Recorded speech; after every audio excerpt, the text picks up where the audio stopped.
Good morning, this is the Eager Beaver Show. You are listening to a True North Eager Beaver Media Podcast.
The True North Eager Beaver podcasts are proudly brought to you by our founding sponsors, the Miss V Mysteries from Corvid Moon Publishing, your source for science fiction, fantasy, and cozy mysteries featuring a broad diversity of characters. CanadianTarot.com, your uniquely Canadian online eclectic tarot community and forum, and The Peppermaster, hot pepper sauces made from fresh farm ingredients to thrill your taste buds and expand your mind.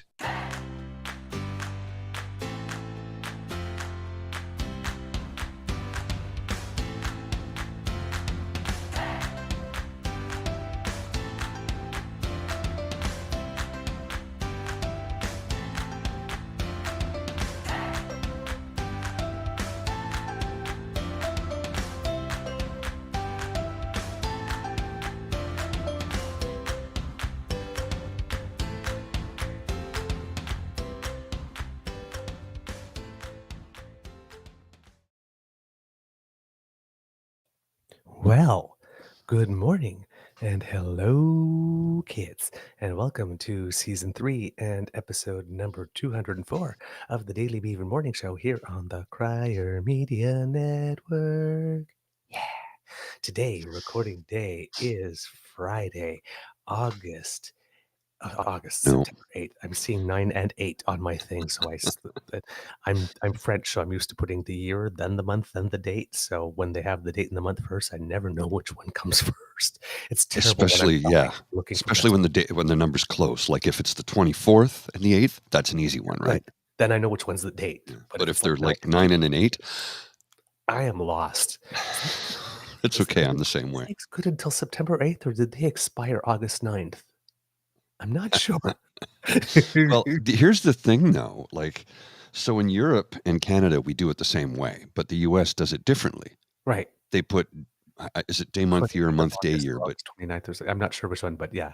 So when they say, in this movie is premiering on 7/6/23, is that June 6th or July 6th? Is it July 6th? I don't know what day. June 7th or July 6th? I don't know. Oh, man. Kits, you'll have to excuse me if I make a few little errors along the way. I am flying without a script because all my files are on the other computer, which has indeed lost the will to live. Yeah, it's 6 years, But basically, you came along and you introduced my old man computer to a cute little young thing, Mike, and they went out on a date, and I think the mic was too much for its bum little ticker. It seems to be, yeah. Yes. It was just too much. The mic was just today. too much. It couldn't handle it. It couldn't push any further, Jim. Jeez, that was awful. I can't seem to get my lighting right today. I'm either super pink or super pale. White man's problems. Yeah, clearly. There, I got 4 lights on me right now. Is that enough? Does that look better? You tell me. I don't know. You look better, yes. Well, here's the thing about that old PC of yours. We have really run it through its paces in the last 3 years. I mean, like we're having it do something that it really literally was not designed to do, right? So it is 6 years old.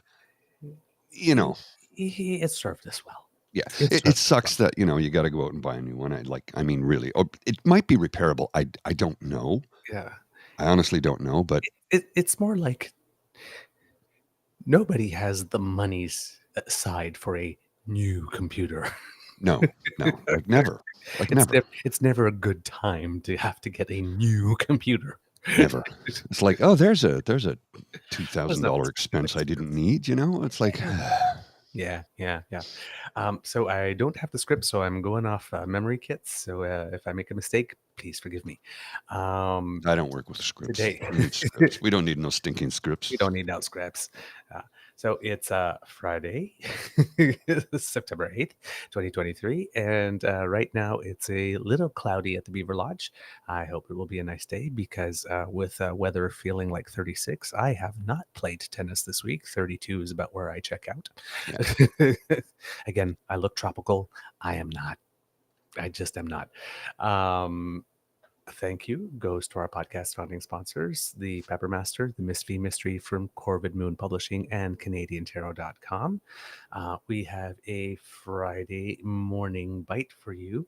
There's probably going to be lots of different stuff thrown at you because, well, I've been out most of the week. So hopefully it won't be too disjointed. But here we go. And I'm your host, the Eager Beaver, pronouns he, him, hey, Mr. Beaver, eh?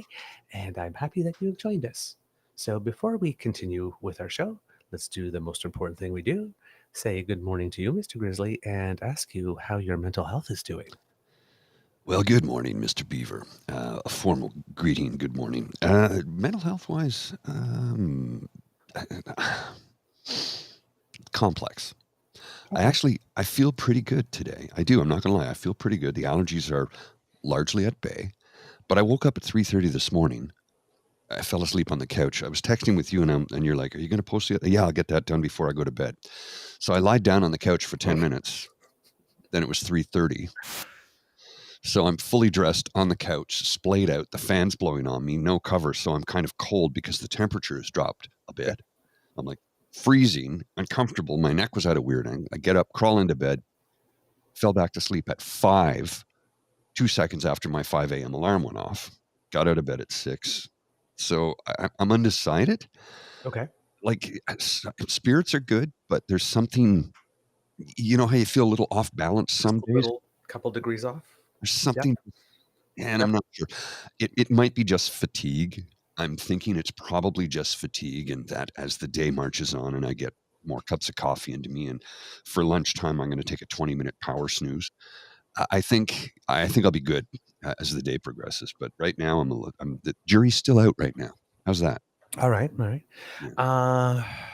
I don't know how I am. Because I've been it's been ridiculously frustrated, as people heard on the Tuesday show. And once again, I apologize for letting out a big battle cry F-bomb. Yeah, and I thought well, there's a part of me thought, well, I should edit that out, but it's in the live show. No, the only thing we like to edit out are like long pauses for the audio version only. Yep. I edit out long pauses or long breaks between because, without the visual medium, it doesn't make sense. And I thought, you know what, I'm just going to leave it in because it's who we are. We're human beings. We get upset when things don't go the way they're supposed to go. And that's a natural reaction to a stressful situation. It's the same thing I would do, right? But then, we get a situation where we have certain amount of time to do the show because, 3 days a week we have shorter shows, and we don't typically do a weekend show. So all of a sudden you're hitting there. It's like, I've got like 4 days of content that's accumulated and still the same amount of time. How do I get it all out? Yeah. Without doing extra shows and stuff. Right. So it's been frustrating. But ultimately, you did 2 great shows. Solo, because I watched them and I let you know, and you handled things very well. And then yesterday, we had a banger, didn't we? We had a banger. I think the kids liked it. We stopped in and watched it live with you guys, and thank you for all your positive comments. And the thing is to get that 1 hour, there was at least 15 hours work Oh yeah. Because what we did the night before and then all that day and then running to the computer store and coming back and trying things, taking the computer apart, trying to clean it, do everything. We did everything. Yeah. So we basically that day, it was 9 to 5:30. And the interview was scheduled at 6, trying to fix things up and make sure. So we did record something. I was a little nervous on the interview. I'm sure the kids could tell because some of my questions were a little long and a little bit all over the place, trying to stuff too much in. So hopefully I will improve that for the next time we get an elected official, hopefully. Did you pass on any of the commentary to Mark's Assistant? office? Thank you. Yep. I passed on some of the commentary and I told them that I would keep a list and send them an update if more happened. And I also linked them to our Twitter feed and they followed. So they'll be able to see the comments in real time as well. So awesome. But yeah, I think it went well. The kids seemed to like it. Well, I thought so too. And Mark's a very honest individual, right? That's what I liked about it. Like, he's not going to bullshit you. Yeah. And he's, in lockstep with us when it comes to facts first. Mm-hmm. Right? Yeah. Now, are we going to see eye to eye on everything? Of course not. Of course not. We're human beings. Nobody ever does. But I think for the most part, a lot of what he's done, like I've looked at his pedigree, his career, what he's done. This is a man who genuinely does care about his constituency. He really does. Like, I've looked at what he's done for the city of Kingston and how he's had boots on the ground. This is a good man. This is a good politician. That's about all I can say. I don't have anything bad to say about the man. Yeah. I really don't. I don't know if that's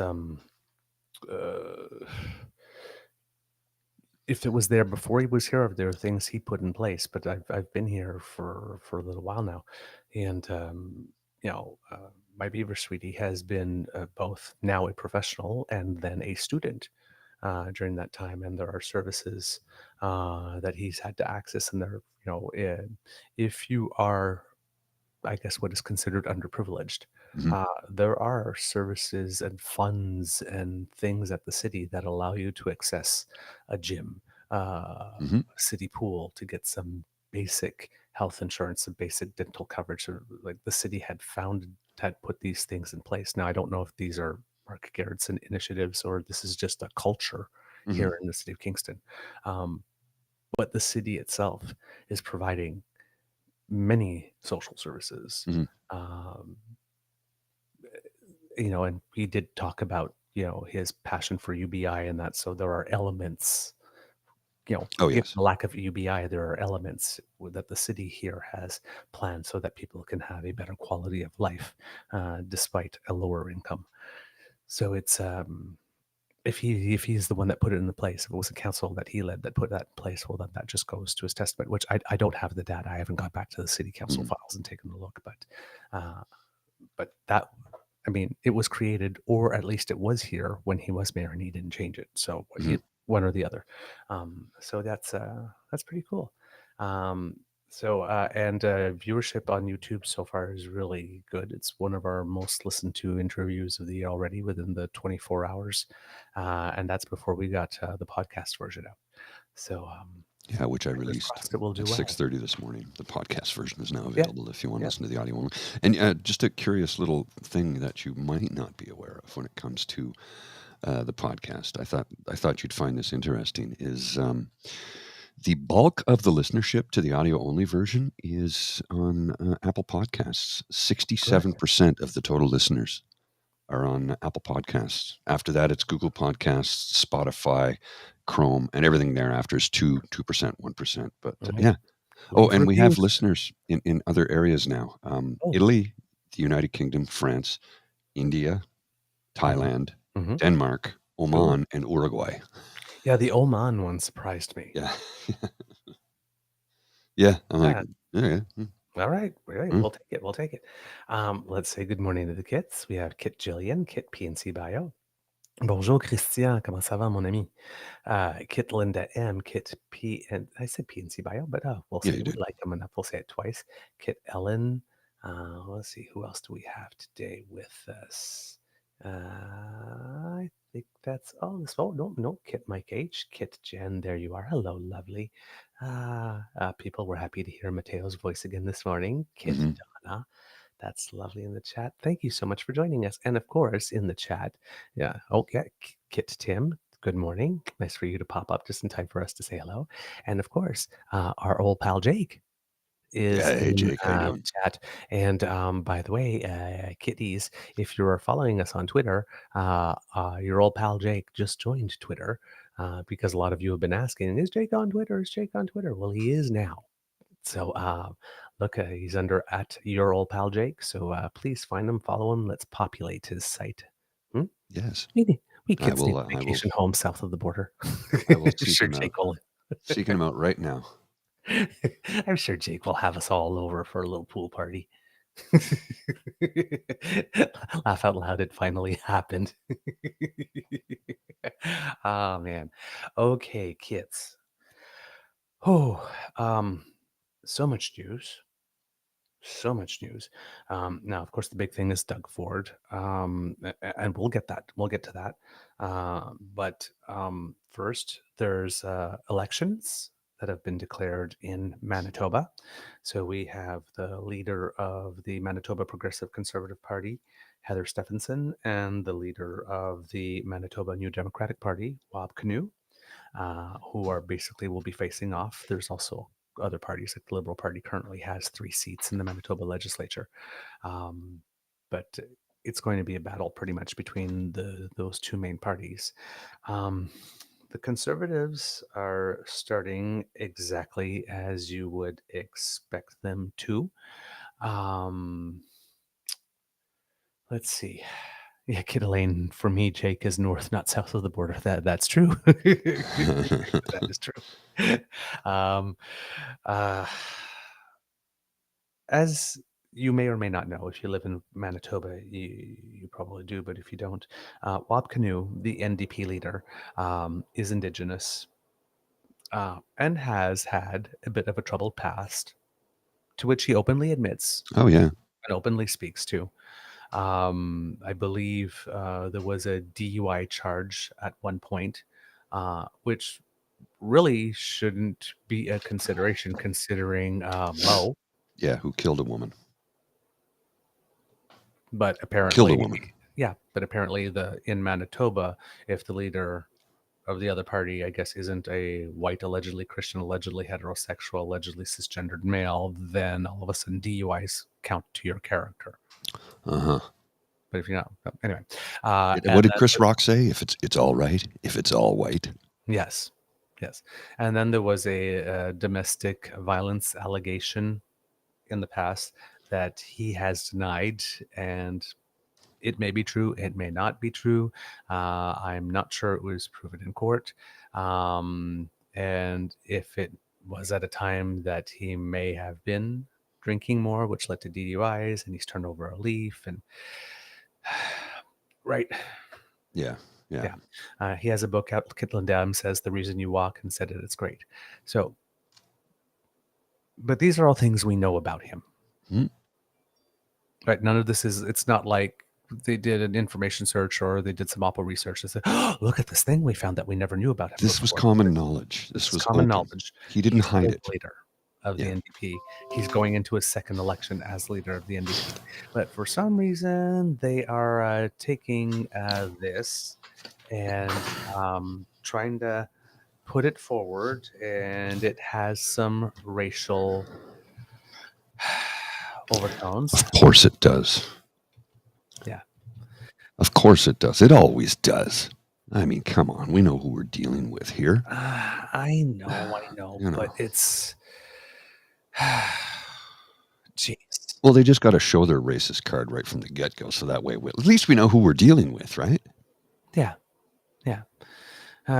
But so that's the way that they're deciding to go, and I'm not sure that this is a good look. Considering that the premier and the cabinet decided that they are not going to search that landfill, and that their main opposition is an indigenous man. It seems that they're declaring right off the first days, like, we don't need no freaking indigenous votes. You remember Heather Stephenson stood up in the Yes. Legislative Assembly. You know, there was an Indigenous man. I forget which member, which MLA in Manitoba, is it I believe MLA it's or an DP? MLA I in can't remember. Manitoba. MLA, who's talking about Indigenous rights and land and blah, blah. I can't remember the exact details about it. But then Heather Stephenson stood up and said, "Well, that's lovely. Hang on a second. Let me tell you about my son winning his hockey Right. tournament game." Like completely dismissing. Yep. And it was the province. So this is what you're dealing with, and right? when the previous premier was there, Brian Pallister, he had to name a new minister of Indigenous affairs at one point, and right in their first press conference, they made some statement about them not believing whether the residential school thing was true or something. It's like, oh, come on, man! As a debut, I guess, especially when they had to let go of the previous guy for making. Anyway, so Manitoba isn't necessarily right. Which, and when you consider the number of Indigenous people living in the city of Winnipeg specifically, you would think that the government would be a little more attuned, but it is not. No. So they are trying to, say, oh, look at all the terrible things that he did sometime in his past, whatnot, for which he's acknowledged and seems to have made steps and seems to have been recovering, and it's behavior that he has not shown in the longest time, sort of like PM Trudeau with the blackface. Did it decades ago, longest time, realized it was wrong, didn't make any excuses, owned up to it. And his life since then has shown that he has indeed learned a lesson. So most of us in the Black community have passed the sponge on that. Says, yes, we did it. We still say it's bad and you should not have done it, but we recognize that you are not that person who did that today. So we are ready to deal with you as you are today and not as you were then. So it's a similar situation. You know better, you do better. Know better, right? So that's going on, and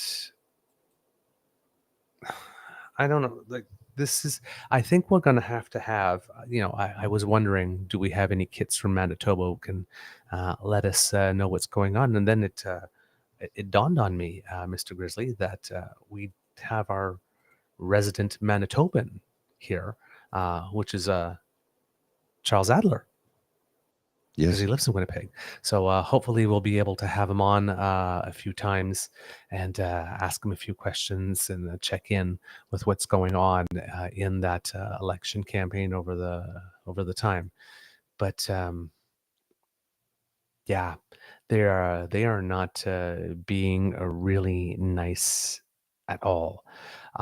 Now, Wab Canoe, what was really, really interesting and that they have done is they seem to be sticking to the issues, which is really going to help right now. Or yesterday, they made a pledge to add 5 neighborhood health clinics in Manitoba if elected. But in the early days, and I mean this is still early days, the NDP published a full page, I believe, ad it was in the papers, and it was a letter that was written by former Minister of Foreign Affairs in the Chrétien government, Lloyd Axworthy, saying that I'm a liberal. I'm definitely a liberal. But I like WAB.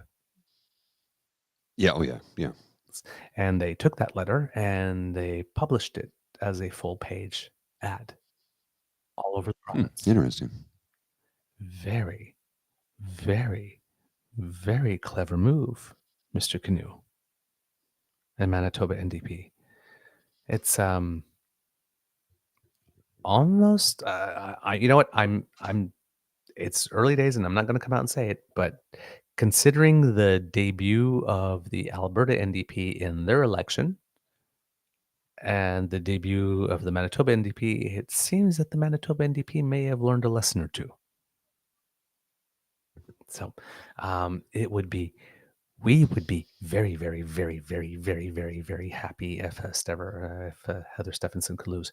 And there's a lot of rehabilitation of her. There's a lot of people in the media when they're talking about her says, oh, well, like she is much more of a moderate and all that kind of stuff. And, she doesn't believe in all those things. But she won't searched that landfill, and they are talking about similar things to Policy 713 in New Brunswick about outing trans kids and whatnot. They seem to think that their path to victory is going through harming transgender children as well. So, not that different. She's not that different. No. So don't buy the snow job. She's nicer. She's not as like. Uh-huh. I know this terrible thing happened to the Indigenous, but let's talk about my son's hockey tournament. Oh, they're in a landfill. Oh no, we couldn't search that.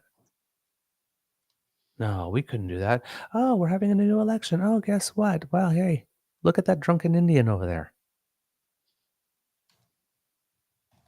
I don't know. So you might want to tell us that she's nicer than Kenny was, and nicer than Smith was, and nicer than Ford is, and nicer than Higgs is, but I'm not seeing it. I'm not seeing it. No. It might have a more of a velvet glove to it, and she might have a softer voice when she's saying it, but nasty stuff said in a soft voice is still nasty. Well, That's kid gloves, right? But you're still getting punched. Oh, I get that they're the 12, the 16-ounce gloves, with lots of padding, but it's still a punch. Nobody wants to get punched. Oh man. Also, in Manitoba, there's a couple things that may come up in the campaign. First of all, as a decision by the government that high school students who have taken a driver's education program can get a license without taking a road test in Manitoba. Now. What? Yeah. Yep. So, for example, in Ontario, I remember when I last tried to get my driver's license, and they still denied me because apparently I'm a menace.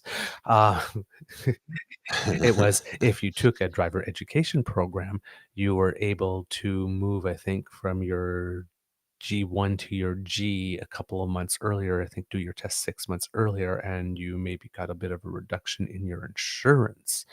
But it wasn't. You don't have to take the road test at all. That's really dumb. That's really dumb. I agree. Like that's not an intelligent move. It's not. Now, Manitoba Public Insurance, which the second issue is, I believe there's a strike going on there, says that it's meant to deal with a growing backlog of tests after testers, went on strike last week. There we go. So So they removed the gatekeeper. Yeah. So they went on strike, and you went on strike, but we can't allow kids to not have their driver's license just because they went on strike. So if you took a Young Drivers of Canada course or something like that, well then, hey, just, once you pass that, here's your license. Don't need the road test. This is Manitoba Public Insurance. You do realize this is a very dangerous move. Super. I know people that can tell you all the rules of the road, all of them. They can memorize that book. Didactic memory, memorize the book. Put them behind the wheel? Nope. And I have friends who say, look, I have my license. There's a reason I don't drive. I'm incapable of doing it safely. I know a number of people like that. I got my license. I got it 25 years ago. There you go.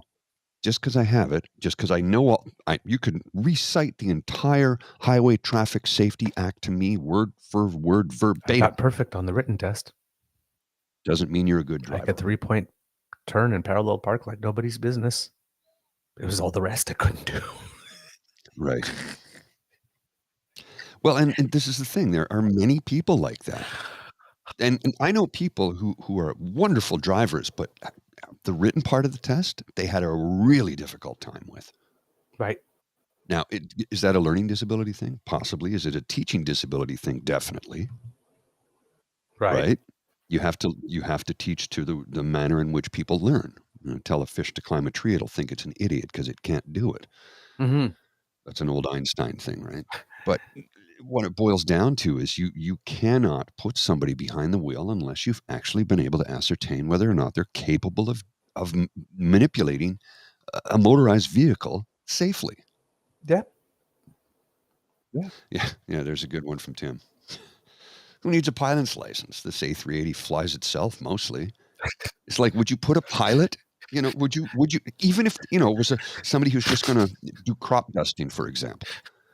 Would you hand them the keys to the plane without giving them a field test? No. Why are they? This is the stupidest thing. We are living in the most willfully ignorant of times. I mean, I have access to all of the planet's knowledge right here at my fingertips. All of the knowledge of planet Earth available to me right here. Anything I want to learn, I can get it right here. And yet, this is where we are. Willful ignorance. Yep. Anti-science. I don't even know if this is anti-science. This is just anti-sense. Yeah. And I'm not saying common sense, just sense, period. Because it's not that common to begin with, obviously. Right. Oh, man. I tell you. All right, so that's enough for Manitoba for the moment, and obviously we will keep you abreast of what is going on there. Let's talk about the judge. The judge, Judge Marie Jose Ho, okay, chosen okay. to chair Well, the hold on, public hold on, forum hold on, hold on, interference hold on, inquiry. hold on. You can't just jump like that. You said you didn't have a script. I know, but we have to introduce subjects. We can't just drop them. Well, no, I just dropped the name in. That was it. That's all I Well, I did. know, I just dropped the but name that's a in. whole other subject, right? Well, It's we'll it's get not to a it. small one. Okay, Oh. so all summer long, conservatives have been whining and complaining and moaning and I bitching need and a Kleenex. bitching and all of it that Canada doesn't have an interim ethics commissioner. Oh no, it's like, gee, this is life in Trudeau's Canada. No ethics commissioner, just the way Trudeau wanted it. Of course, they forgot to keep on mentioning the part where the actual ethics commissioner left because he had health issues. And then the government named an interim ethics commissioner. Now, this person happened to be related by marriage to Minister Dominic LeBlanc. So conservatives made a big stink about that. Said, oh, well, there we go. They're picking another crony and they can't be objective and blah, blah, blah, blah, blah, blah. Well, this person had been working in the office for 10 years, was the number 2. And during the time she was there actually was an ethics decision against Dominic LeBlanc at one point. So clearly, she was capable of doing the job, even though someone to whom she was related by marriage was there, and she had proven it by virtue of the fact that the office had actually rendered a decision against him at one point. But they drove her out of town. Just like they drove David Johnston out of town. And then they spend the whole summer complaining that the Liberals weren't serious about a public inquiry. Liberals have to suggest someone for a public inquiry that we're going to agree to first, and then we'll agree to the public inquiry. And the Liberals and the NDP and the Bloc and the Greens said, no, for this to work, you guys need to agree on who it is that we pick. And then we go like this, and then we agree to the inquiry, right? It's not like, no, you're going to have a public inquiry first. Commit to that first, and then we'll see who we pick. And then that just allows them to hijack the process.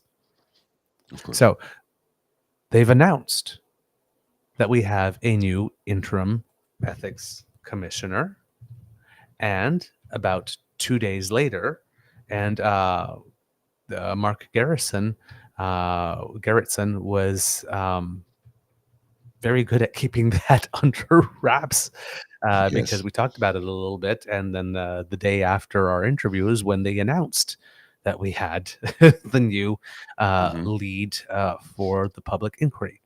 So for the ethics commissioner, his name is Conrad Winrich von Finkelstein.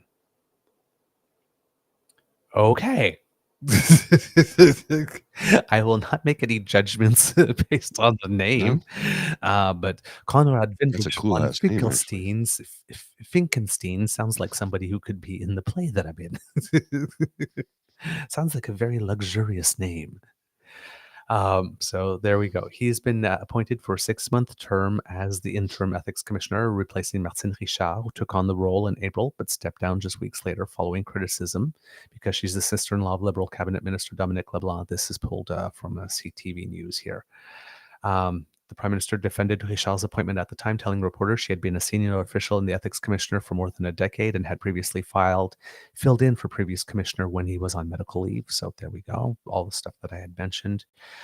So yes, von Finkenstein has had extensive government and judicial career, according to Carleton University, where he's a member of the Board of Governors. He was chief counsel during the Canada-US free trade negotiations and oversaw the implementation of the North American Free Trade Agreement, and was later commissioner of the Competition Bureau and a justice of the federal court, among other roles.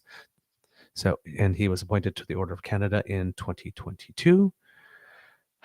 Hopefully, he'll be able to see it through till the end.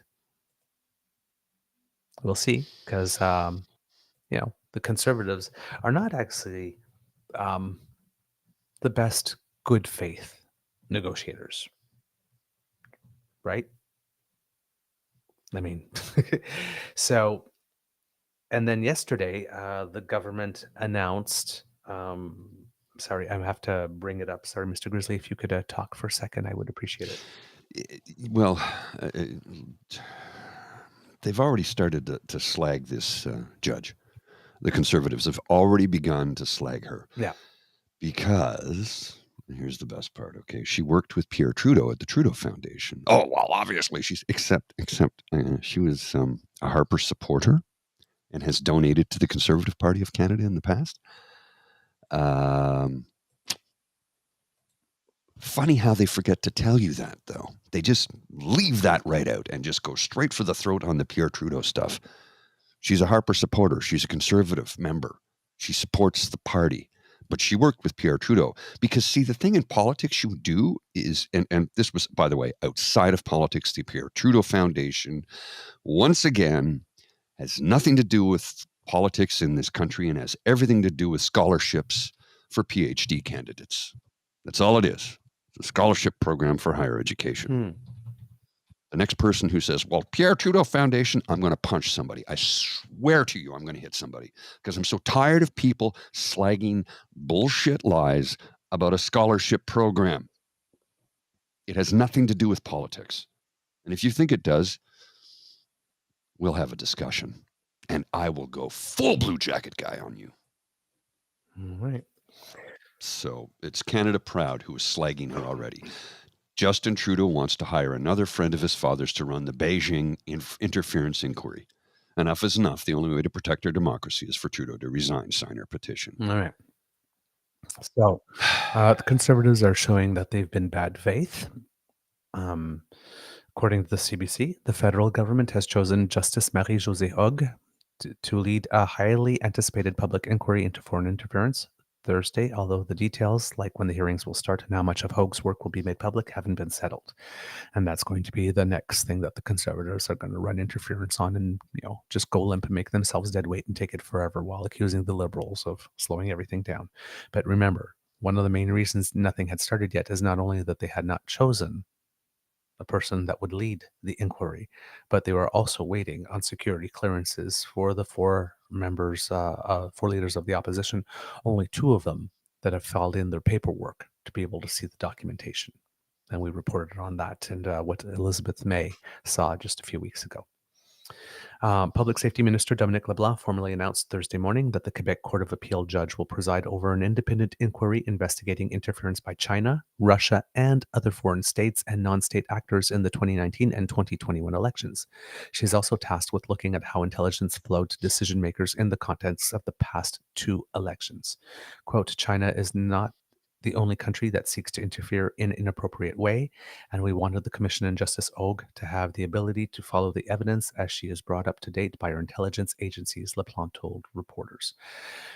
And they're backpedaling on that one already. No, we just want to investigate Beijing. You mean China? Well, Beijing's not a country; it's a city. They always wanted to only investigate that. That's the thing. So here we have a situation where the Conservatives absolutely wanted a public inquiry. They They're got getting it. that, but they wanted the inquiry to be declared before the judge was named. They did not get that. Right? Politics is compromise. Yeah, it's compromise. And then there was another thing they didn't get. I'm sorry that it just popped into my mind and didn't. Oh yes, they wanted the inquiry to be limited to China only, and now it's going to be China, Russia, and other places because, of course, they would. So, including south of the 49th parallel, by the way. They haven't explicitly said that, but when they say other countries, I'm hoping that does include. Well, I mean, come on, we know. You never know. You never know with us. You never know. Unless I'm an I'll believe it when it lasts kind of person. So I'll believe it when it happens and the report is actually published. So they looked at the U.S. Justice Hogue was appointed by Stephen Harper. Yes. By the way, she was appointed to the appeals court by Harper, and yes, she's a donor. But that doesn't matter. We know that doesn't matter because David Johnston was appointed to the highest position in the land on the advice of Stephen Harper. See, what it boils down to is if you were ever within 50 kilometers of anything that was Trudeau related, you're obviously compromised, according to the Conservatives. Mm-hmm. Yep. But you have to understand these are intelligent people who have had long careers, have been in this field, in this area, worked in this milieu for decades. They all work together. So the minute you have some idiot conservative, and I say idiot because an intelligent conservative would never say this, an idiot conservative comes out and says, well, she was within 50 kilometers of Justin Trudeau once, so she must be compromised. No, you idiot. It's called politics. You have to work with one another. Yeah. That's how it works. Yep. No, you're right. In a brief statement, Hogue said she's honored to helm the inquiry. Quote, it is vital that our electoral processes and democratic institutions be protected from foreign interference. I look forward to this important work and will provide details on subsequent steps in due course. She officially becomes the commissioner on September 18th. It's not clear yet when the hearings will begin. According to the CBC, her runway is limited. According to her terms of reference, Hogue has to deliver an interim report by the end of February, with the final report due by the end of 2024. Dominic LeBlanc says the parties agreed that the inquiry should start in the open, quote, so that Canadians will understand why certain highly classified intelligence information has to be treated by law in a confidential manner. He said Hogue can then decide in consultation with the Commission's lawyers which matters she'll hear in camera and which will be presented during public hearings. Quote, the government is dictating none of that. Justice Hogue will make those decisions, but like all previous inquiries, it will be done following the law in Canada. Intelligence in Canada is protected by national security laws. Richard Fadden, who served as head of the Canadian Security Intelligence Service and as National Security Advisor to two prime ministers, says he believes more intelligence can and should be made public. I think if she is inclined to be generous, she can protect national security while making a great deal of it public. You and I don't need to know which particular spy did a certain thing at a certain time, the names and whatnot, nor how that information was acquired. I would just urge her to take as broad a view as she can and take advice on it. Now, LeBlanc says Hogue will have access to any secure record she needs, including cabinet confidences. He said he can't imagine cabinet ministers or the prime minister himself refusing to testify if called. I wonder if leaders of the opposition would testify if called. Well, they weren't actually volunteering to testify at the Public Order Emergency Commission now, were they? No, they weren't asked either, and they should have been because they definitely played a role in directing the energy. Let's just let this last longer. Let the Prime Minister wear it. Let's take pictures of ourselves delivering Timmies and having brunch and dinner with them. And yeah, all right. The two main opposition parties were quick to claim credit for this. None of this would have happened had Conservatives not pushed the government and fought the attempted Liberal cover-up every step of the way, says leader Pierre Poilievre.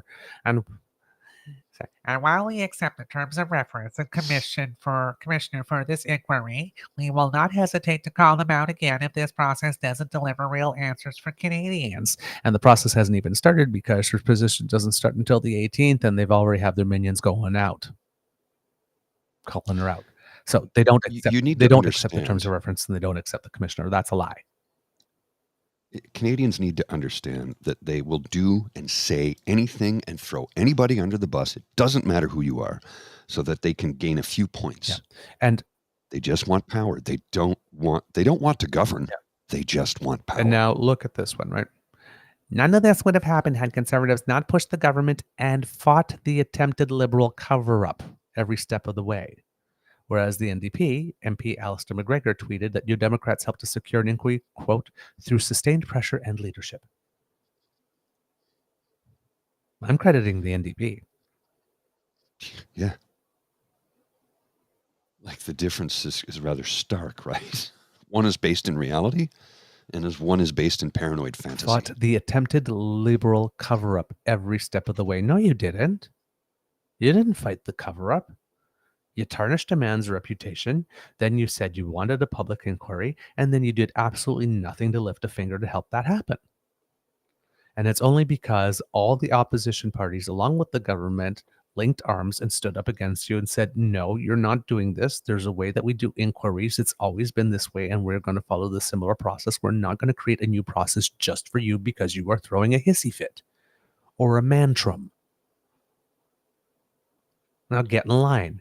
So rather than having that, I've never heard that rather than having no inquiry at all, I guess the Conservatives decided to have one, but now they're going to bitch and complain and tarnish it and trash it every step of the way, like we all expected they would, because they are not interested in building. And they are not interested in governing. They only want to tear down and they want to rule. That's it. That is it. They don't, and again, they don't give a damn about anybody. They keep telling us how Canada is broken, except we're ranked the number 2 country in the world after Switzerland. Yep. Oh, and by the way, people go, oh yeah, that's a Toronto Star report. No, this Toronto Star reported this. It's from the U.S. News. Yep. Oh, lefty Star reporters. No. Yeah. No, they're just reporting on a story written by U.S. News. Yeah. Now, LeBlanc acknowledges Hogue did not have detailed experience in national security matters, but said she'll be approaching the issue with a fresh set of eyes. Quote, we believe Justice Hogue has all the necessary experience, credentials, and judgment to lead this important work. That view was shared by some of the country's most senior jurists with whom we've spoken. Hogue received a Bachelor of Civil Laws from the University of Sherbrooke in 1986 and was admitted to the Bar of Quebec the following year. Over the course of her career, she has appeared before all levels of Quebec civil courts, as well as the Supreme Court of Canada and domestic and international tribunals. She was appointed to the Court of Appeals of Quebec on June 19th, 2015, exactly when Stephen Harper was Prime Minister. According to her bio on the Appeal Court's website, her main areas of practice were corporate commercial litigation, civil litigation, and professional liability. She has also practiced in administrative law and constitutional law. So there we go. That's what we know about her. The Bloc Québécois in particular seems to be pretty happy about it. I have this in French from here. Nous sommes d'avis que le choix de Marie-Josée Hogue, une juge québécoise à la barre de cette enquête publique, s'avère excellent. La juge Hogue possède non seulement l'expertise et les qualités recherchées pour ce mandat, mais elle dispose également de l'indépendance que nous souhaitons chez la personne qui sera aux commandes de cette enquête. Basically, it is our opinion that the selection of Marie-Josée Hogue, a Quebec judge, to head this public inquiry is an excellent choice. Justice Hogue possesses not only the expertise and the qualities sought for this mandate, but she also possesses independence that we hoped for the person that would be at the command of this inquiry. There we go. And there we go. I just did a simultaneous interpretation for you. That's pretty good. Pretty good. I can't do that. I'm incapable. So there you go. I can barely talk and chew gum at the same time. So translating as I'm reading. So the table is set. it's September, it's back to school, the legislature is going to be coming back, and we have the table set with an interim ethics commissioner and someone to lead the public inquiry. Two of the main avenues that the Conservatives, I'm sure, had planned on complaining about for the fall session have been removed. They'll still complain, clearly. They'll just turn it around the first time the ethics commissioner makes a decision that doesn't fully crucify someone from the Liberal Party. They'll say that she's in the bag or he's in the bag, and the first time, and well, they've already started tarnishing the judge. So they're of bad faith. They're of bad faith. Yes. And with their quote, the quote that I read, so it's very clear that they're not interested in foreign interference. They're not interested in getting to the bottom of it. They're not interested. All they're interested is liberal corruption, right? They're literally doing the Donald Trump thing when he called Ukraine and said, listen, I don't care if there isn't actually any evidence that Joe Biden did something terrible with his son. Just say that he did and leave the rest to us. Yeah. That's what it boils down to, right? Right? We're just going to say the judge is in the bag. Yes. And then leave the rest to our minions. Doesn't matter.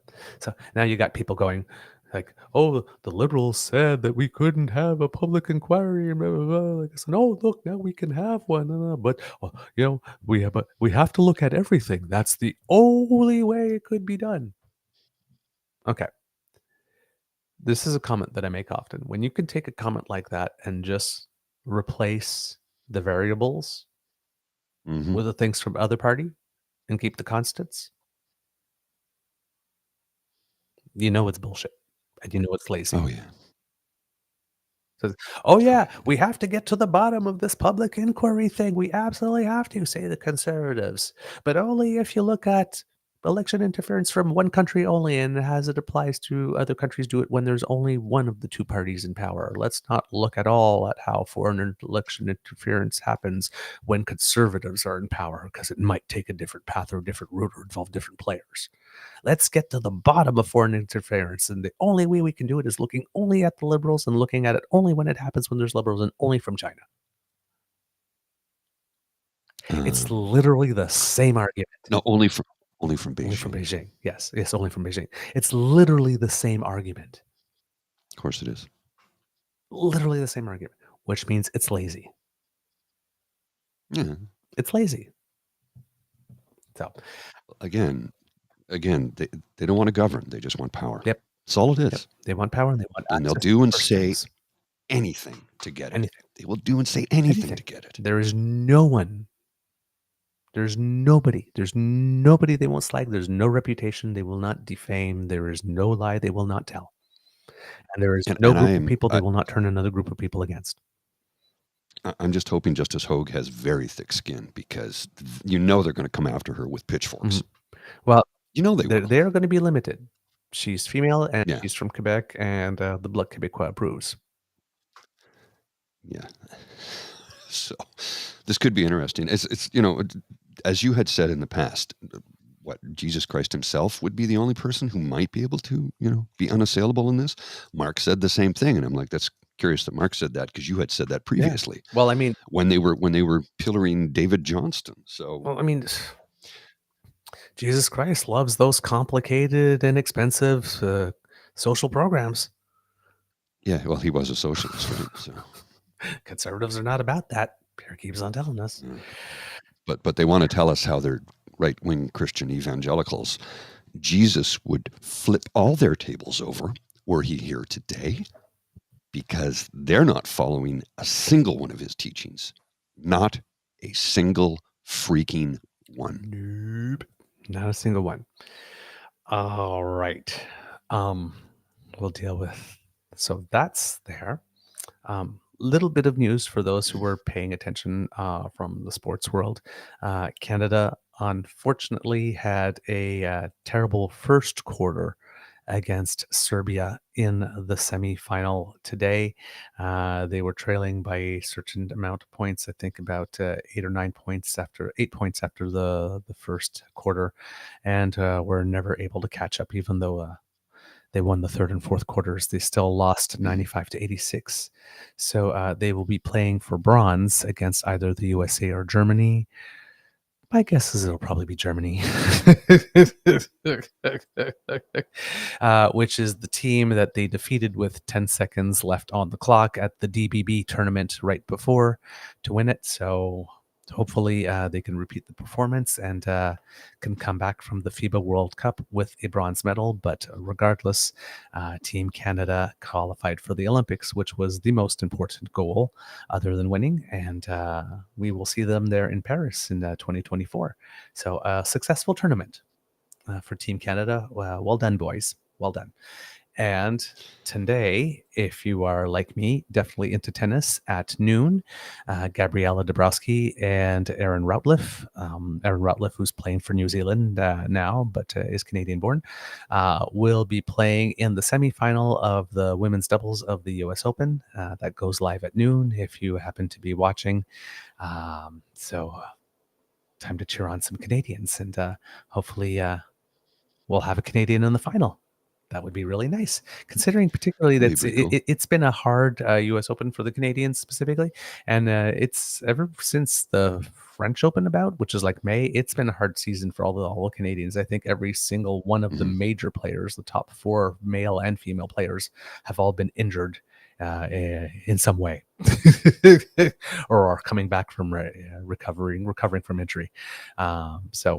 And yes, as Kitlinda Am, Canadian women won the bronze medal in the Norsica volleyball tournament. Pretty much every continental region in the world is having their continental championships right now.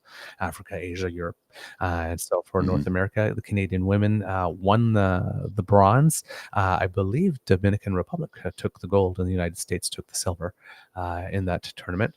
And the men are playing right now in their version of it, and so far they were doing well at the last check. Let's see, I'm going to look at that.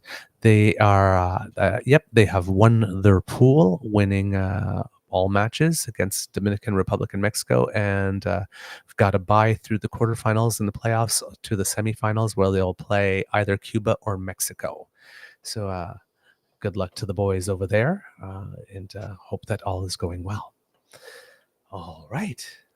Let's see what else we have. I'm sorry, Kits, that I'm not able to interact with you too much in the chat because I only have one screen. I'm going back and forth to stories and stuff that I've curated, so I'm not able to follow things as we go. I have something for you that just came across my feed from Colin DeMello. Oh, great story in the Globe and Mail. One of the Ford government's appointees to the Greenbelt Foundation has direct ties to a developer who received Greenbelt land removal. Could you repeat that, please? One of the Ford government's appointees to the Greenbelt Foundation has direct ties to a developer who received a Greenbelt. There's a Greenbelt Foundation. Yeah. So not only just a Greenbelt task force that was mysteriously set up somewhere in the minister's office, but now there's a Greenbelt Foundation. Yeah, this was set up. I'm guessing they're not offering scholarships like the Trudeau Foundation. No. The government appointed Susan McGovern in 2019 to the board of the Greenbelt Foundation, which describes itself on its website as the only, I don't know what the rest of it is, it's behind a paywall. Globe and Mail paywall, so. Oh. Let's see. Hold on. Oh, wait. No. I have it. It's an unpaywalled version. Oh. Huh. Oh. The former vice chair of a foundation set up to safeguard the Greenbelt, who was appointed to its board by Ontario Premier Doug Ford's government, has close family ties to one of the select group of developers whose land was opened up for housing construction in the environmentally protected region. The government appointed Susan McGovern in 2019 to the board of the Greenbelt Foundation, which describes itself on its website as the only organization solely dedicated to ensuring the Greenbelt remains permanent, protected, and prosperous. Her 3-year term ended on November 20th. I'm looking at their page here, and among their board of directors, maybe there's other people that would have to look into their ties, but Mary Lou Tanner, chair, partner, principal planner of the Niagara Planning Group, David Dr. David McKeown, past chair of the Public Health Physician, Associate Chief Medical Officer of Health for the Province of Ontario. David Ovid, Secretary. David Ovid, Environmental Communications. The Treasurer is Joyce McLean. From McLean and Associates, the Executive Director, Mary McGrath from Green Learning Canada Foundation. Heather Tay is a Principal from Solve Consulting. Ray Duke from Four Farms. David Lindsay, the Chair of the Board of Directors of Infrastructure Ontario. Why do we need the Board of Directors of Infrastructure Ontario for the Greenbelt? I don't know. Daniel Sharman, Economic Development Policy Analyst for the Ontario Federation of Agriculture.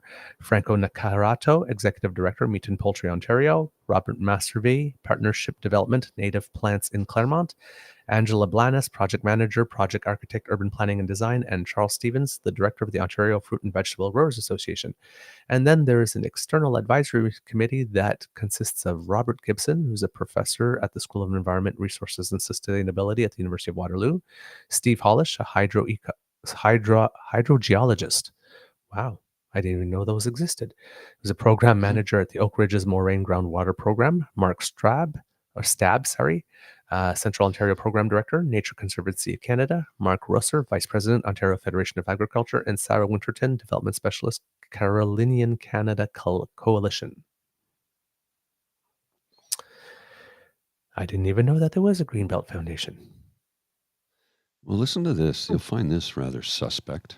Ms. McGovern's brother and husband, so her brother and her husband, operate the Rice Group, one of the handful of developers whose land Mr. Ford's government removed from the Greenbelt last year, making the property no longer subject to the protected zone's restrictions on building. She is the sister of Michael Rice, the CEO of the Rice Group, who during Ms. McGovern's term as vice chair lobbied the Ontario government to allow development on the company's Greenbelt land. That lobbying was detailed in a report released last week by Ontario's Integrity Commissioner. Ms. McGovern's husband, John McGovern, is the company's senior vice president of policy and planning. So greasy. Can we have an inquiry? God.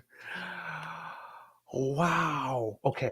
It just, the levels of criminality. The more we dig, the more we see all the links. Okay. So let's get to it. This is it's the story of the year. Monday, as Mr. Grizzly was making his way here to introduce my dearly departed computer to the person who did the microphone that did it in, says, you'll never guess what happened, because Mr. Grizzly had disconnected. It says, what? It says, Stephen Clark just resigned. It's like, oh, yeah. Oh. So basically, this scandal popped up, and for about 2 weeks, the premier and the minister, the then minister, said, no. We understand that the process was flawed. It's our process that we designed specifically to circumvent existing processes. Mm-hmm. But apparently we now know the process was flawed. Apparently they didn't know then the process was flawed. Apparently there was a need for an entire new process, an entire Greenbelt task force that I'm guessing was shaped by the not the minister, but the premier himself, because it was the premier's office that chose Ryan Amato, who allegedly is Stephen Clark's daughter's boyfriend, to make all those decisions without any supervision. And I'm pretty sure that if he only had 5 months beginning to end, and really 3 months, and that he managed to do all the actual zoning stuff in 3 weeks, I'm guessing he didn't have time to come in and actually find all the people to staff that unit in that office beforehand. So I'm guessing he walked into an office or task force that was already staffed and was just told to, Skippy air quotes, lead it. Because it takes a long time to set up an office. Yeah. Right? So I'm guessing he just walked into that. And who set that up? Apparently. Who chose all those people and brought them in to create that task force that was just outside the way that public service usually works, right? And how would Ryan O'Mato, if they had no direction and no supervision, know that, for example, when the people from the task force came and said, this bit of development here is just happening like somewhere in a plot of land that's surrounded only by forest and there's no services anywhere available, and it's just there's this, yeah, go ahead, we don't need to do it, we don't need to regard that rule, or oh yeah, that rule's been changed and now we can consider like extra 300 kilometers or space or distance from, or whatever it is, I guess. But he just made all the problems go away. The back of his hand. Problem? That's not a problem. You have that little harp thing? That little harp sound effect? Yeah, just give me a sec here. It's like, problem? That's not a problem. This is not zoned right. It's too far away from infrastructure and services. A little bit of Amato magic dust. The problem goes away. See, there it is. It's good. Yeah, all gone. There we go. Now it's zoned. Keep going on, right? I'm sure he figured that out himself. The boyfriend of the minister's daughter, allegedly, figured that himself. Okay. So they're not very good at the criming thing, not are very they? good. They're not very smart. They're enthusiastic about it, though. Well, They're very enthusiastic because they can't stop talking about it and they can't stop filming themselves and documenting themselves doing it. We left the province to be run by an idiot. We did. An idiot, a puppet idiot, bagman, by the way. So he does this for about 2 weeks, and then Ryan Mato says, you know what, deuces, I'm out of here. I see where this is going. And then for another 2 weeks, it's like, oh, yeah, the minister's going nowhere. And, yeah, it was a flawed process. We admit it was a flawed process. And, like this, but, everybody stayed. And, we're just going to move forward. Right? Yeah, because even though the Auditor General did specifically say that the ends don't justify the means, well, we have to build 1.5 million housing units and we're bringing in 500,000 people a year, and well, they're all coming here no matter what anybody's saying. I know they're all coming here. So we have to do it. We have to do it. The immigrants made me do it. The refugee seekers, the asylum seekers made me do it. They're setting them up to be the fall guy here. We have to. We have to violate all the laws. And refugees. Yeah. Because we have to build the housing. Listen, we have two choices: build housing or not build housing. Okay, no. We don't have two choices. Those are not the two choices. If we have two choices, the two choices is you build housing according to the law, or you build housing not according to the law. You've chosen building housing not according to the law.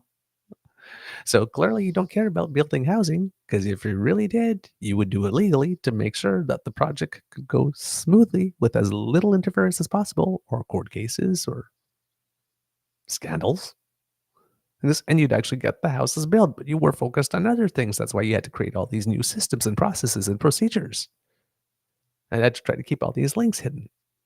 So we have Amato, and then we have Clark. And Clark apparently has lawyered up. Oh, really? Yes. Nothing. I think Amato has as well, but nothing says, right, I accept full responsibility. And this is the guy, right? Okay, the minister. I accept full responsibility. So does the premier, right? The buck stops here. No, the buck flows through here. Yes. Okay, let's be honest. The buck stops here. Yeah, the buck stops here. I count it, and then it keeps going, or something. But this guy here says that the buck stops with him. He accepts full responsibility a month after, and then 2 days later, pretty much resigns. But only resigns his cabinet position. No, buddy, you need to resign your frickin' seat. Oh, yeah. You need to resign your seat. You were complicit, willingly and willfully complicit, of course we have to say allegedly, in what is most likely the largest case of financial corruption by a government in Canadian history. No. You don't get the luxury and the privilege of merely resigning your seat, Rob Phillips style. Rob Phillips style. Rob Phillips pretended he was still in Canada while he was somewhere out south. Green screened a fireplace. Yes, because we weren't supposed to travel. Now, as underhanded and look at me, I'm entitled as it is, he didn't actually steal from us. Mhm. Yeah. He's a lying, duplicitous shit. And he Yeah, deserved yeah. to have to step down. But he remained in cabinet, and then about 6 months later got elevated to cabinet again, then decided he had enough of it, and he left. You allegedly participated in the biggest financial political crime in Canadian history. If only you had gone someplace else and just green screened yourself there. You don't get to remain in caucus and say, you know what, if I stay in the sin bin for 3 or 6 months, I'll get promoted back up to cabinet. No, you got to go. You got to go completely. Just like your buddy Doug. Like, you get to go straight to jail. You don't get to pass go, and you certainly don't get to put your hands on $200 more. You had enough, thank you. In fact, on all those $200 that you put your hands on every time you did pass go, you might have to give some of that back. Just saying. Assuming that you touched any $200 along the way, or that they're waiting for you in an account later on, a couple of years after you leave politics, so it doesn't look too shady. Huh? Wink, wink. Come on, guys. So apparently he's still keeping his seat, hoping that he'll get promoted up back again, because he's been a good little puppy, man. He had that. He was one of the ministers in that government, like, that stayed there from the beginning. That's held the same portfolio the entire time. That doesn't happen in the Doug Ford government unless it's really, really, really important that you do not change portfolio. I'm just saying. So all of that happens, and then, of course, well, because he leaves, well, then, of course, the premier has to do a cabinet shuffle. So he had to come out into the press one more time. So he announces that Steve Clark is gone, and that he's going to replace him with all the people in the world with whom he could replace them. Paul frickin' Calandra. Now, if you kids do not remember Paul frickin' Calandra, and frickin' is his official middle name, Paul frickin' Calandra was a Harper lackey. And during the time that he was a lackey for Harper and in cabinet, he was fielding some questions, and there was a big scandal that the government was involved in at the time, and he was asked a direct question, and I hope I'll be able to find it for you at some point. And then all of a sudden, just out of the blue, started talking about his parents' pizza place. Why? I'm guessing because he just didn't want to answer the question. He has had a history of doing that. Actually, there is an actual Ottawa Citizen article that came out that I found a while ago, where that listed 4 occasions where he made such sort of like non sequitur answers. And of course, I can't find it. Now, often his things follow tearful apologies, or come with tearful apologies. This is from 2014. Conservative MP Paul Calandra has made a tearful apology to the House of Commons for his non-answers to opposition questions this week. Calandra, Prime Minister Stephen Harper's parliamentary secretary, rose on a point of order to tell House he was sorry for his conduct. His voice cracked as he appeared to fight back tears during the apology. Calandra says he allowed his passion and anger to get in the way of properly responding to a question earlier this week from NDP leader Tom Mulcair. It wasn't passion and anger, buddy. It was you didn't want to answer the question because the question was inconvenient. So he can turn on the waterworks whenever he wants to. He is definitely a pit bull attack person. And as well, it's not like he doesn't have some stuff in his past. From January 9th, 2014, there was an article in the Ottawa Citizen that says, Paul Calandra court documents point to family dispute over money assets. Before he was elected in 2008, the Prime Minister's parliamentary secretary, Paul Calandra, was embroiled in an ugly family dispute in which he was accused of taking money from his dying mother and suggesting he should kill his sister. Wow. Yeah. Calandra, the government's point man on the Senate expense scandal, has become notorious for responding to opposition questions in the House of Commons with heartwarming stories about his parents and children. But the acrimonious 2005 legal dispute suggests a far less convivial family dynamic. The case was eventually settled in 2008, shortly before Calandra was first elected as the MP. Oh, much like the Conservatives finally settled their in-and-out case before the third election that they wanted to get their full majority and did, of course. Yes. The allegations made against him in the lawsuit launched by sisters Conchetta Calandra and Milva Gehring were never proven in court. Asked for comment, Calandra emailed a statement he attributed to himself, his brother, and Conchetta, saying the dispute was, quote, many years ago and that the family had resolved their differences. Quote, we love and support each other and have no further comment on this very personal family matter. In an affidavit filed in October 2005, Conchetta Calandra described how her mother, Franca, allegedly confronted Paul about approximately $8,000 that had been charged to Franca's Visa card and her TD bank account. Shades of George Santos. Oh, my God. Paul went ballistic, Conchetta claimed in the affidavit. He was completely out of control. He started calling me names, suggested that he should kill me, and punched the pantry door. He said Mom didn't need to know about it, and that when the money ran out, that he would use the money in her mutual funds, the affidavit says of the January 25th, 2005 conversation. My mom looked scared. She was shaking, yelling at him to calm down. I was terrified. Then Paul started talking nonsense. He said he didn't want any part of the family. He said he didn't want to see anybody again. He said they were coming to repossess his car in the morning. Sounds like Paul was high on drugs. Maybe. Or had major gambling debts. Maybe. We don't know. Well, I mean, this is behavior that I often hear from people that have Yes. had a child who is drug addicted or whatnot. They come in like, I need this, I need that. We didn't have anything about it. Certainly does paint that picture, right? And if that's the case, I hope he's gotten the help he needs. He clearly needs help here. Yep. Therapy, at least. Yep. Conchetta said she had become concerned about her mother's finances in 2004 when she found a TD Visa statement with a charge for internet services, even though her mother had never used a computer.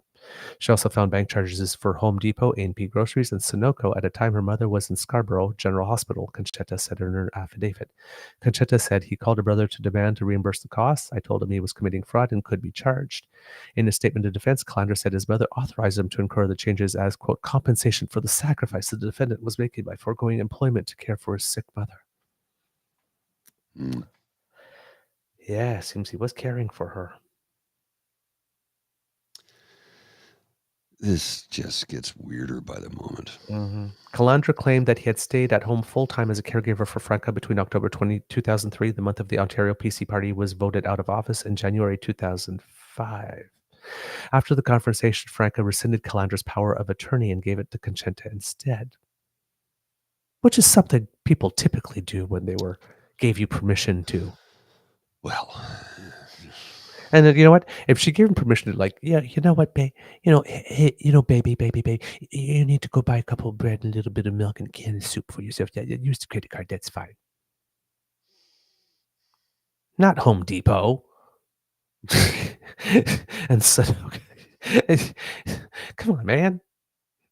But Calandra claimed in his defense that when Franca switched the power of attorney and updated her will, she didn't have the requisite mental capacity because of pain management narcotics she was taking for cancer. Conchetta said she had found that her mother's widow's benefit had been garnished to pay down more than the $10,000 in unpaid taxes. She said she was shocked because she believed $25,000 taken from her mother's account had been used to pay the Canada Revenue Agency. In fact, she alleged in court documents Calandra wrote the check to himself. Calandra said in a statement of defense that he never claimed the $25,000 was intended to pay taxes. Rather, he said the money was given to the defendant by his mother freely without pretext and of her own volition. $25,000. as well as access to her credit card. Because you're such a good boy and taking care of your mama. Central to the legal dispute was Calandra's listing as a co-resident with his mother on a farm property in Stouffville. Franca Calandra died in August 2005, 3 months after the property was transferred to list both her and Paul as joint tenants. The sisters allege that Calandra wrongly caused the property to be transferred, then mortgaged the property for $240,000, even though he no longer had power of attorney. That's a lot of money here. $25,000, $240,000. You sure there wasn't a gambling debt of some kind there? Something ain't right. Who needs $240,000? I mean, something's very off. Who needs to mortgage a property for $240,000 all of a sudden after they've already taken $25,000 and charged of groceries and stuff to the mom's credit card? It's all very suspect. Mm-hmm. And again, if he has a problem, either gambling or alcohol or drug addiction or had, I hope he's gotten the help he needed for it. Yep. In response, that's sincere. I hate to see people suffer. Even people I think are assholes who need to get smacked. I still don't want to see them suffer. But it's like the number of times I make the claim that conservatives are the type of people that will like stand up there with a bit. No, mommy, I'll take care of you. Just sign this. Yeah. This guy is literally the stereotype, if these allegations are true. In response, Calandra claimed that the bank required his name on the title for the mortgage, which was used to pay off a mortgage on her previous home. His mother, he claimed, knew about the transaction and approved of it. Yes, his mother apparently knew about all these things when he was telling it to her, but when the daughter had her, or when she decided that she was changing her power of attorney, then she was mentally incapacitated. A document filed on September 8th, 2008, the first full day of the federal election campaign, said the parties had settled the case. This past summer, Calandra 43. Now here's a little bit of history, if not repeating rhyming.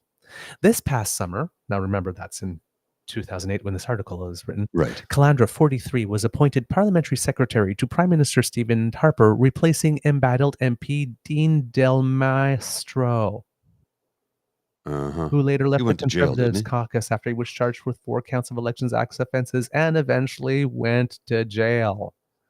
Paul Calandra is now appointed Minister of Housing by Premier Doug Ford, replacing embattled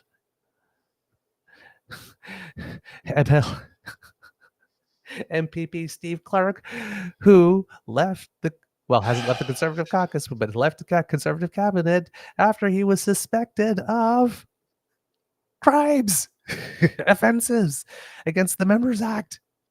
I was just, oh my God, it's like, no wonder he called on Calandra. He's the guy you call. So it seems, yeah. Oh my God. Calandra sought the Conservative nomination in Oak Ridge's Markham in 2004, but lost out to a local businessman. A news report on the nomination described him as a commercial industrial real estate landlord. Huh. How convenient. A few weeks into the 2008 federal election, Calandra sold the farm property for $950,000 to a local landscape contractor.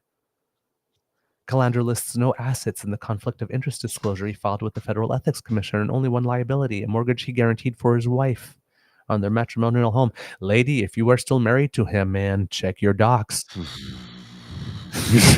This is greasy. Holy. Wow. Yeah, Kit Saucy Ford certainly knows how to pick them. Come on. Talk about a white man failing up. I mean, come on. Oh my That's God. Just...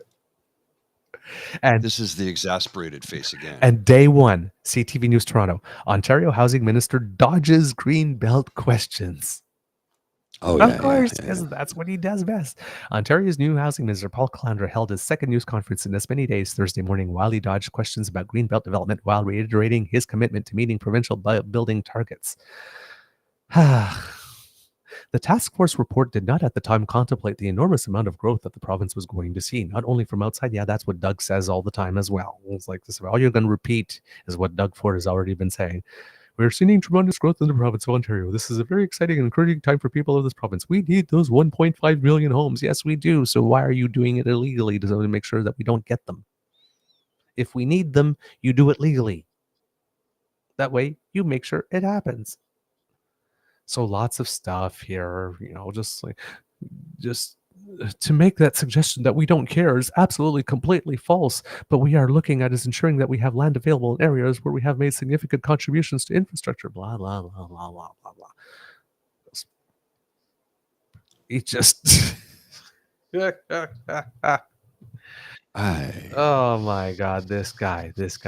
So anyway, he is, but there we go. Some of the more bizarre responses from Conservative MP Paul Callander. There's 4 of them here.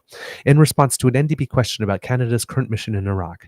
Mr. Speaker, what does the Leader of the Opposition not understand? Our friends in Israel are on the front lines combating terrorism.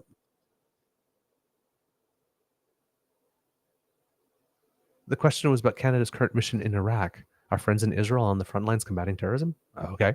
In response to an NDP question about Nigel Wright. I do like flowers, and of course with lemons, I like to make lemonade. My 2 daughters this summer actually had a lemonade stand where they sold lemonade for 5 cents on the street. They did it very well. I'm very proud of them. So now we know where Heather Stephenson got the strategy. Well, clearly.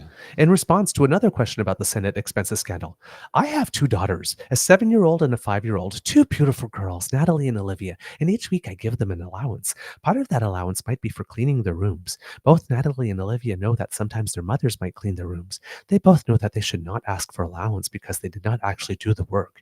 If my 5-year-old and 7-year-old can figure this out, how is it that these senators cannot figure it out? And how is it that the opposition supports that type of activity from our senators? Huh? And number 1, you're not supposed to give children an allowance for cleaning up their rooms. They clean up their rooms because they're members of the household, and as members of the household, they participate. You don't give an allowance to someone an allowance for contributing to helping towards the house, because then every time you ask them to do the dishes, they say, what are you going to give me for it? You do that because you live here. You're given an allowance because you're teaching kids how to manage money. Yeah. That's just silly. In response to a question about a former PMO staffer who left in the midst of a Senate expenses scandal, my father owned a pizza store. He worked 16 to 18 hours a day. I can tell the House what my father would not have done if he saw somebody stealing from his cash register. He would not have said, you are suspended. Make sure you come back every 2 weeks and collect a paycheck. What he would have said is, you're fired, leave. And he would have called the police. And then the Conservatives fired nobody. In that Senate expenses scandal. In fact, Leo Housakis, who was dinged in that Senate expenses scandal to the tune of $6,000, is still the Conservatives' leader in the Senate today. Yeah, Paul. You were really firm with them, like your dad would be. He must be doing tumbling passes.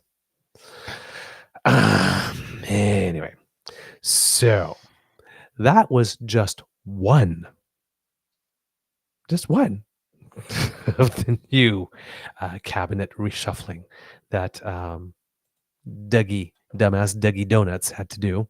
A person named Pramit Sakaria is now the Minister of Transportation. Carolyn Mulroney, who was previously the Minister of Transportation, is now the President of the Treasury Board. And of course, while he was referring to her, he mentioned that whole Casey thing. Oh, no, nobody cares about that type of honorific. That doesn't mean, well, then why did you make a point of giving them, handing them out to everyone then, if it doesn't really matter? Stan Cho becomes the Minister of Long-Term Care. And I don't know if it is, but if anybody in the kids in the chat could tell me, is Stan Cho related in any way to controversial Toronto municipal council member Raymond Cho? I don't know. I don't know, but he didn't seem to be a very nice man. But because I'm just wondering if he is, because Raymond Cho was once the Minister of Long-Term Care under Doug Ford as well. So that's why I'm just wondering, are they brothers? They related? They are, because I mean, it would be getting Paul Calandra to come in, given his past, and given he considers himself, well, at least back in 2005, a real estate developer on this file, is one set of incredible coincidences. But if the Minister of Long-Term Care, the former one, is anyway, I'm just saying, if the new Minister of Seniors happens to be related to a previous Minister of Seniors in this thing, like he's not pitching his net really wide to find his people. Of course not. He just does what somebody tells him to do. But I'm sure Chobe was probably a very common name. Might be an equivalent to Smith in that language, so I will not assume, but it's just oddly coincidental. Rob Flack, there's a name, becomes the Associate Minister of Housing. I'm sorry, Flack? I know there are accidental and unfortunate names in certain circumstances, but come on, this is man. one of those. Could you have a more unfortunate name than Flack at this particular time? Todd McCarthy becomes Associate Minister of Transportation, reporting to the Minister of Transportation, and Nina Tangri becomes Associate Minister of Small Business, reporting to the Minister of Economic Development, Job Creation, and Trade. Calandra will maintain his title of Government House Leader, the Premier's office said, and Mulroney will still be the Minister of Francophone Affairs for whatever shit good that does to Francophones in Ontario. Seriously. She could just not be there. It wouldn't be worse. Seriously. I think it probably would be better had he just left the position completely unstaffed for his entire term. Because what he did to Amanda Simard at the beginning also was not cool. All other ministers are keeping their portfolios. So, and then he had another press conference, which you talked about, Mr. Grizzly, which was probably even more disastrous than the one that happened about a week and a half ago that you couldn't get through. Yeah, I couldn't. I listened to the full thing again, and this time, my jaw was on the floor the entire time that I forgot to take notes and timestamps. Yeah, because it was just so unbelievably absurd. It was that bad. And literally has not changed a thing. No, they just stay on the same message. Still on the same messages. I've got to build these houses. And there was We're building houses. There was so much self-back-patting, self-hero. Doug Ford cast himself in total hero worship. This is why he loves Trump so much. They're one and the same. But that's the thing, right? I'm sorry, like, how about your nice little house where you live, Colin? Huh? That's a nice little house you have. It would be a shame if something happened to it. Basically is what he did. Basically what he did.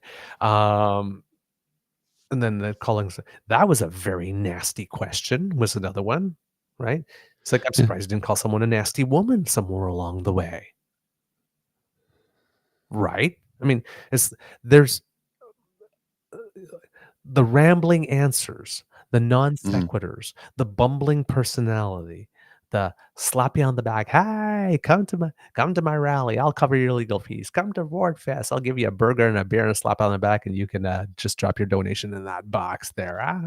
Just drop your donation. Yeah, like this. Contribute to my legal defense fund. I wouldn't be surprised if some people in the Ford milieu start doing those those GoFundMes as well.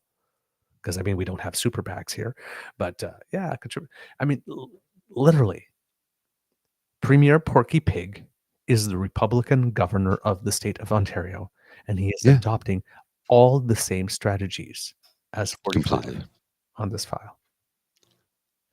Completely, and it's never been more obvious. He doesn't care, and I really do hope that there is an RCMP investigation into this, and I really do hope he gets charged and convicted of the criming he's been criming.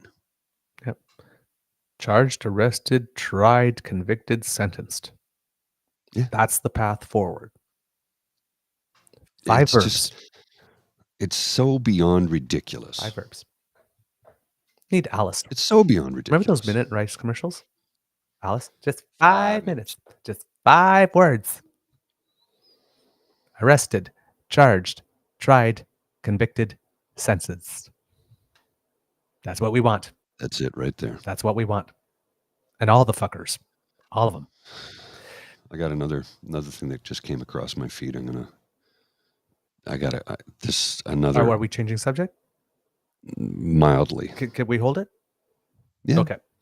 But I'm running out of gas. So my antihistamine's kicking in. Okay. Ooh, darn, because I was just getting started. Okay. Then shit got really weird. Yeah. So we heard that he was stepping aside, and then I'm going to try and share screen here with you, and hopefully it will work in this. It'll work. But it'll work. all of a sudden, we got introduced to a company that we had never heard of before called Municipal Solutions. Never heard of them. There we go. Municipal Solutions is a multifaceted firm specializing in development services and has also launched some new developments on their own in the industrial, commercial, and residential sectors. Municipal Solutions is also Canada's leading business development firm for the building trades. The most important relationship we build is with our clients, and they have a whole bunch of stuff. But if you look at their on the top of the bar, you see about us, the team, services, development services, and what's this here? I can't read that. Cannabis consulting. Oh my gosh. Well, wait a minute. So then we get this. The team. All right. Now. Oh, John Mutton. Yeah, John Mutton. Now, but first, Mr. X. we started with this. The first images I saw was this anacondic. Yeah, and you'll notice that someone is missing, that the space is blank. Well, Shades of Taylor Smith, that wasn't always I've got a blank space, baby, and I'll write your name. Phoenix Kiss, who was on the website when all this, but is now no longer on the website for Municipal Solutions. And now, like, kids, come on. Direct from Central Casting. Okay, here's a hint for you. Communications. The cigar is still in its wrapper. Yes. If you want to present yourself as a company that is completely and totally above board,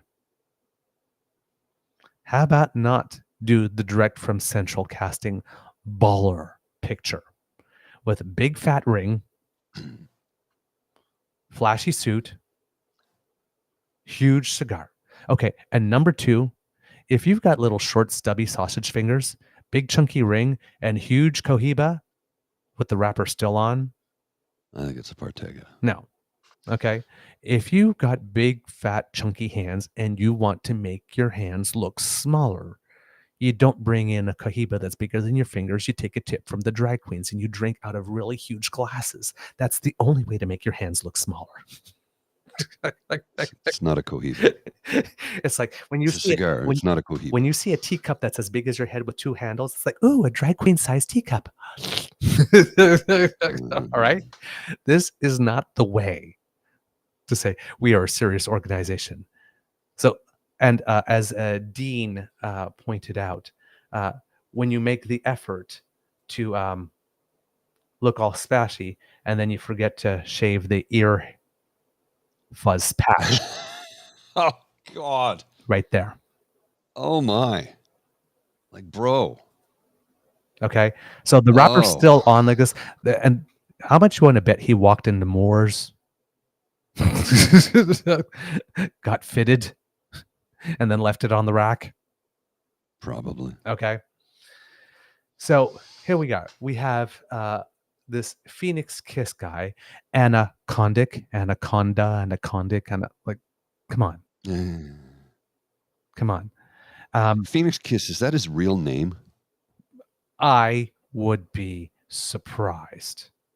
Because I'm thinking it's more like that's his wannabe Stage rapper name or something. Well, just like anacondic, right? Yeah. Anna Condic. Is that her name? Really? Anna leads the Municipal Solutions Cannabis and Psilocybin Division.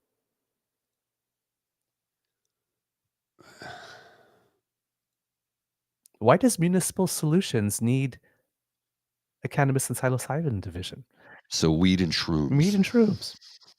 Yes, with a special emphasis on bringing the European products to North America and growing new strains and spores. Anna has spent many years in Croatia working in the fitness industry. Now in Canada, she works with some of the most advanced strains and spores in both cannabis and psilocybin, having a relationship with the PhDs at the World's Mushroom Museum in Zagreb. Anna has access to the most advanced and experienced knowledge hubs in the world.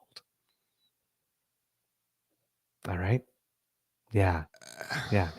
And then when you go, so it was just Anna and Phoenix that were shown, but then when you went to the site and then you looked up, then you get Mr. this X, guy. John Mutton. Yeah. Okay. I never thought that Michael Cooper would ever be jealous of a man. It's not nice to pick on him for his looks. He can't help that. He can't help that, but come on, man. Where do they find these people? Michael Cooper, Arthur, whatever his name, their DJ Homo Milk, and San Oosterhoff. These really thin, super pale people who look like they come from horror movies. Martin Luchowski looks a little like an older Vladislav Tretiak. A little bit. And then John Mutton Chops. Yeah. Again, direct from Central Casting. Oh, did you not see his pose down? His pose? Did you not see that? He's got a pose down. Oh. Okay. I did not see the pose. I'll find it. All right. So you have these two people. You have this basically cast of cartoon characters here. And then we find out that this Mr. Mutton guy actually turns out to be super well known. There are pictures of him with anyone and everyone. We have, let's see if I can share that here and whether or not it shows up. Mr. Grizzly. Okay. Just a second, sir. There we go. So we have him here with Doug Ford. And then we have him here with Pierre Poilievre. And it's from him, John Mutton. Pierre Poilievre will ensure that housing and development will happen and put in policies to deal with the bureaucratic municipal gatekeepers. It seems Mutton himself is the gatekeeper. The policies need to be put in to deal with him. Then, of course, Phoenix Kiss, of course, a real person who was part of a firm that appears to have lobbied Doug Ford's government to take lands, according to Asif Hussain. That's John Mutton. Yeah. And then John Mutton again with Anna Condic. And he writes, the boss and my wife. So Anna Condic is John Mutton's boss. And then again, no better way to prove that everything is totally above board and not at all modeled off the mob, like calling the guy running it the boss. Well, now, a lot of people are talking about Anna and making some very nasty comments. Like, John Mutton's married to a man, whatnot. Please hide your transphobia. Yeah, that's not, come on. She's a tall woman. She's a big, solid woman. She's clearly into the fitness and whatnot like this. Odds are most likely steroids. I would think she's definitely juiced at one point or another. Yeah. Certainly looks like somebody who's been on the jack. And so is he. Yeah. So is he. And you got, there are things going on. There's, you might see it's a meme going on. I got it here. It's sort of based on the Law and Order thing. I don't know if we can show it because it has the Law and Order music over it, which I know could be copyrighted. Yeah, we'll get tagged for that. We'll get tagged for that. But let's see. Yeah, if you kill the volume. Yeah, exactly. I can do that. So let's do. You'll need to blow it up and go full screen. There you go. Okay. Oh, Wait, let me know when you're ready, sir. When you're ready, I'll happily put that on the screen. Is it working? Okay, we'll take the volume off. Sorry, I can only see one screen at a time. Are we set up, Mr. Grizzly? Yeah, we're good to go. Just hit play. Oh, of course, now I can't hear you because I turned the volume down. Okay, so I'm just going to... working with one computer is not easy. Hold on. Let me see if I can divide. Okay, let's try it this way. There, right now I can see you. Yep. But yeah, see, I'm trying to split screen, but every time I make the other one large... I understand. It does not allow me. Okay, just go ahead and hit play. And I'll talk. And now it will not play. Of course. Well, you got to press the play button. Why are you making my life? There we go. Now it's playing. No, All right. it's working. It was working. So we got Douglas Robert Ford as the boss. Now you have to blow it up. John Mutton as Mr. X. Okay. Now in the John Mutton, it's too bad. He's not wearing a shirt, so you see him all ripped and whatnot, and you can see evidence of potential steroids. But the book that he's handing has something to do with municipal dezoning. Mm-hmm. Of course. So he's posing with it, right? And then, sorry, if you keep going, Mr. Grizzly. Well, you got to go full screen. We can't see it. I'm sorry. I turned the image down so we don't have the music, so I can't hear you at the moment. So if you just keep doing the share screen, that would be great. Go full screen. I have to type him a message. Okay, but if I go full screen, I can't see you. That's fine. Okay. All right. Well, then just let me know that it's up. All right. So we got him. Phoenix as himself. Steve Clark as the Patsy. MZOs as the Beavers. Tony Clement as the Great Hand. Peter Polyev as the Federal Fixer. Anna Condic as the host of Addiction Production. And Ryan Amato as the Sacrifice. Law and Order entering the green belt.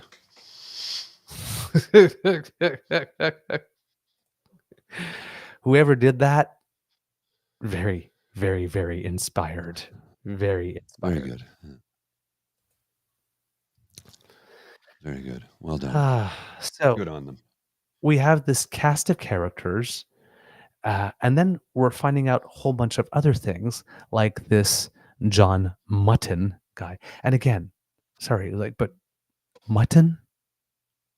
Mm-hmm. Old gamey sheep? Yeah. Again, the names. It seems that, he was broke a while ago, and now all of a sudden has a $200,000 Maserati. Well, so somebody got up in arms the other day when they hired him as a consultant and paid him $6,000 a month. And I said, it's only $72,000 a year. That's still below the middle income cutoff in Ottawa, and he lives in Toronto. So I don't think you should make hay about that. $72,000 a year for a consultant is cheap. Mm-hmm. It's cheap. Yeah. There we go. The $1 million bonus he got, though, is greasy. Well, that's the other thing, right? So if you put up the screen here again there, Mr. Grizzly. Is it up? Because I can't see you. It's up. Okay, so we have this tweet. Meet with Doug Ford October 8th, 2022. Buy new Maserati October 10th, 2022. And we know they have a $1 million commission from the Greenbelt landing getting resolved. This is comical. So this here is a picture of, again, John Mutton with his wife, with Doug Ford. I believe that October 8th, 2022. So I believe that was about a week or so before stuff was announced. Mm-hmm. Yes. And then, as we were mentioning about Anna, she's big. Look at those legs. Oh, she's definitely fit. But that's what I'm saying. So that's what people are making these transphobic comments. I don't care for that. I don't care for it whatsoever. Like this. Now, is she juiced? Potentially. Probably. So what? But again, she's an adult. She can make that choice. Yes, if she exactly. wants to. Exactly. We're all allowed to make. But it leads to, again, when you're talking about connecting worlds, you got I don't know what it. I know that there's a connection between the wellness community and vaccine denialism, and I guess, but I'm just wondering, like, all of these scandals seem to have somebody that's involved with either cannabis or mushrooms, and a lot of these people in these movements seem to be particularly jacked for some reason. Well, there seems to be a look at a culture that is emerging, and it seems to involve lots of gym, tan, and laundry. I'm just saying. Do we have the Jersey Shore consulting with the government of Ontario now? I'm just saying. And it's not like I don't know about tan. Lord knows I do a lot of laundry. The gym? We're sticking with land and real estate here. I gotta give you this one. This is from Press Progress from September 5th, so just a couple of days ago. Executives at big real estate companies profiting off and even driving up high real estate prices across Canada, and here's the catch, are listed as donors to the Federal Conservative Party, Election Canada record shows. Conservative leader Pierre Poilievre has been railing against high real estate prices and presenting himself as the solution to Canada's housing affordability crisis. Yet, Poilievre's party also appears to have received financial support from top executives at some of Canada's biggest real estate investment trusts. And Canada's housing market this is from Max Fawcett. Canada's housing market is a complex stew of political and economic ingredients that includes federal indifference, provincial mismanagement, and local NIMBYism, and global economic factors that include a pandemic. They have all conspired to drive up interest rates faster than at any point in decades and put a long simmering crisis into a rolling boil. But for the Conservative Party of Canada leader Pierre Poilievre, it all comes down to just one factor: Justin Trudeau's government. Yep. His assertion that Canada has the fewest houses per square kilometer of any country on Earth, and with all that land, we should be able to easily build affordable homes for anyone who wants to have one. This assumes an acre of land in the Lower Mainland or Greater Toronto area is the same as one in Alert, Nunavut, or Churchill, Manitoba, which is either deliberately deceptive or manifestly idiotic. After all, there are many reasons why people in Canada tend to congregate as close to the United States border as possible, including economic opportunity and personal comfort. But the inventory of desirable land available for housing that people will want to buy or rent in large numbers is actually a tiny fraction of our overall land mass, far smaller than what the United States has to work with. That helps explain in part why their housing market is so comparatively sane and why a house in Buffalo, New York might be cheaper than one in Niagara Falls. Mm-hmm. So why were we building so many homes in the 70s and so few in the 90s? Let's give Poilievre the floor for a moment. Why is it that he asks in his video what is standing in the way? The answer, in a word, is government. He is referring to government standing in the way of new construction, but the truth is, by abandoning the cooperative and social housing programs that led to the 1970s building boom, governments, both liberal and conservative to be clear, have been standing in the way of additional housing supply for a long time. This is the key weakness in Poilievre's otherwise winning housing message, and it's one the Liberals must exploit if they want a chance of winning a fourth consecutive election. He's right to pressure municipal governments and require them to increase building permits or lose some portion of their federal funding. He's right that any new transit investment should be paired with pre-zoning and permitting of higher density apartments around the stations. And he's right to say more housing is part of the solution to Canada's increasing treacherous housing market. But building the right kind of housing in the right kinds of places is even more important. Poilievre's vision clearly makes more space for the kinds of communities he grew up in, ones that expand and extend the limits of our cities and lock their residents into the sort of car-dependent living that raises costs for both homeowners and taxpayers. Rather than government getting out of the way, as Poilievre suggests, it needs to find ways to get back in the game. This is where the Liberals and New Democrats have to come in. We need an alternative to Poilievre's dumbed-down approach that trades in half-truths and gerrymandered data. We need an opportunistic vision of the future in which Canadians aren't forced to choose between urban sprawl and economic survival. And we need solutions that target the real stress points in our housing ecosystem rather than cutting a blank check to politically collected developers. The article goes on to say a lot more, but I wanted to get that in there because it it almost goes completely hand in hand with what's happening with the whole Greenbelt land grab. Yeah. Yeah. And I have one idiotic tweet. I have to show you this. All right. You're not going to. This is the biggest load of bullshit he's put forth yet. I'm just going to put this on the screen. This is just, oh my God, the comparison is not even sane. Here we go. Pierre Poilievre. Why are groceries so much cheaper in the States than in Canada? 2 words, Justin Trudeau. Axe the tax, bring home affordable food. What? This Canadian woman says she saves $80 per trip by buying groceries in the U.S. Well, guess what? She's about to get stopped at the border every time now because her face is out there thanks to the National Post and Skippy. Why are you comparing a country that you do not, nor will you ever govern in, to ours? It's like when he did the Niagara Falls real estate thing. It's like, yeah, nobody wants to live in Niagara Falls, New York. Right. It's on the Love Canal. Right. It's Right. You can't give houses away there. Right.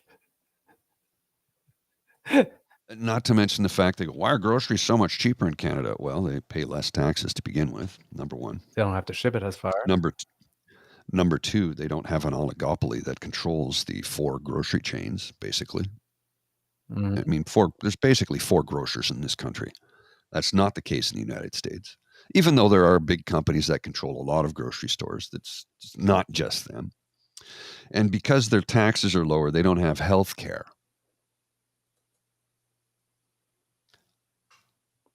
But you know what'll happen if Skippy ever gets elected.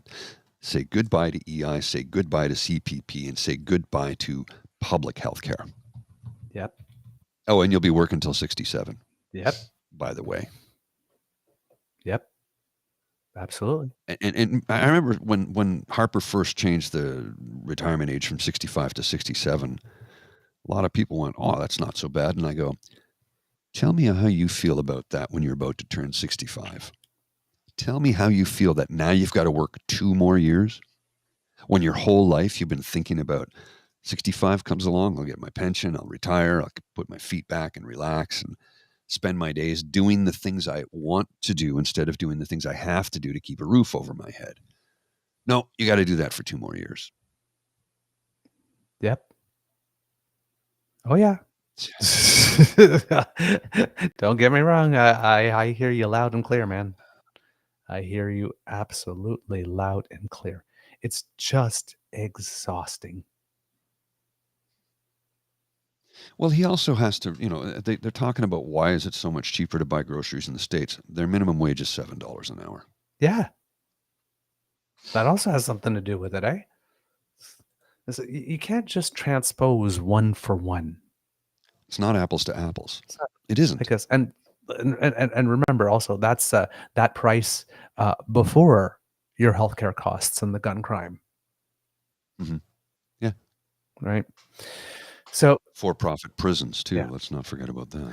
Now, this thing with Doug Ford gets even weirder, as you mentioned, because according to the Trillium, Ontario's Integrity Commissioner left something out of the bombshell report on Housing Minister Steve Clark this week: the identity of an unregistered lobbyist who allegedly helped get a piece of land in Clarington out of the Greenbelt. Commissioner J. David Wake referred to the lobbyist as Mr. X in his report, not to raise a new level of intrigue, because again, nothing says kosherly dealing with someone called Mr. X. This is all above board, because he's prohibited by law from stating whether an investigation is being conducted or not into a lobbyist. Wake's report alleges that Mr. X had a contract that would see him paid $1 million if the property on Nash Road in Clarington was successfully removed from the Greenbelt and rezoned. Such lobbying success fees are illegal in Ontario. It's lobbyists' own responsibility to ensure they comply with the Lobbyist Registration Act, the sectorial law, and I'm guessing that he probably wasn't registered, and neither was Municipal Solutions. Gotta go out on a limb here. That's the rumor I've heard. The report contains some other tidbits about Mr. X. He is said to have boasted about having a, quote, friendly contact in the Ministry of Municipal Affairs and Housing, and allegedly told his client he was entertaining two key figures in the report: Ryan Amato, Clark's chief of staff who oversaw the Greenbelt project, and deputy chief of staff Kirsten Jensen. Oh, there's a new name.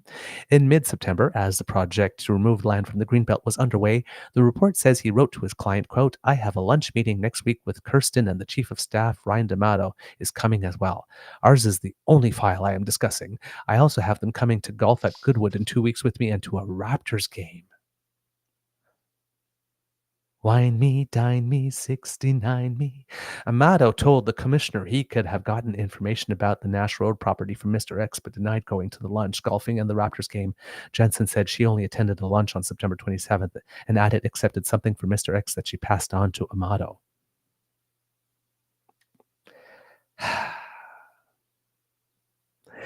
Rule number 1, never accept packages to pass on to someone else unless you know specifically what's in them first.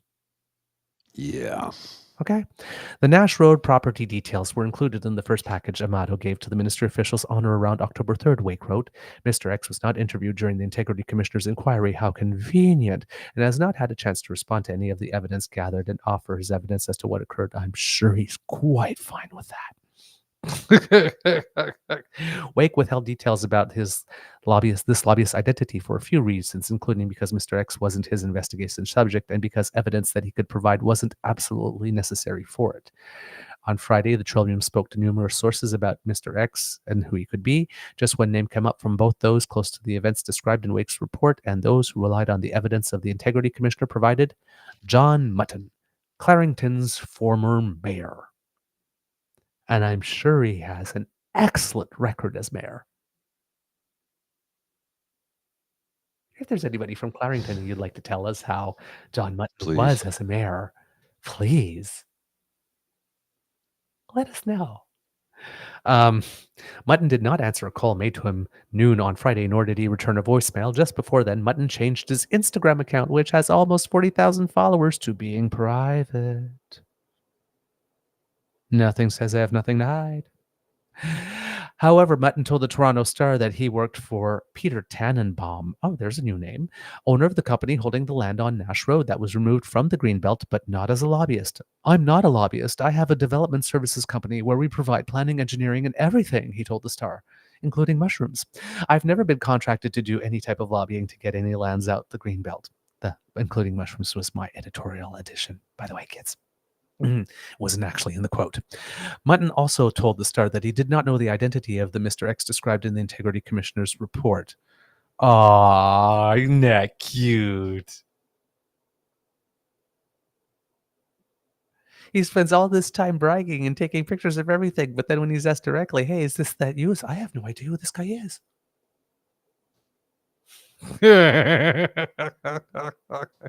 Oh my God. Just like Walt Nada and De Oliveira had no idea where the boxes they got caught on security camera footage moving went, or how they got on the plane so that they could be flown down to Bedminster with the president so he could show them to people who were writing an autobiography. Nobody knows how these things happened. Nobody knows. He doesn't. He basically said, I do not recognize myself.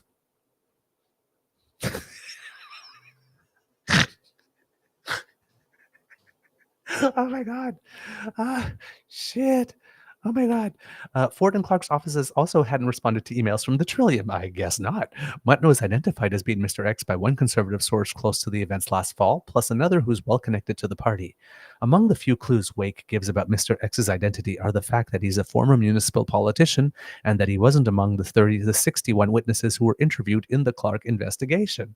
There's very few people who could fit that description.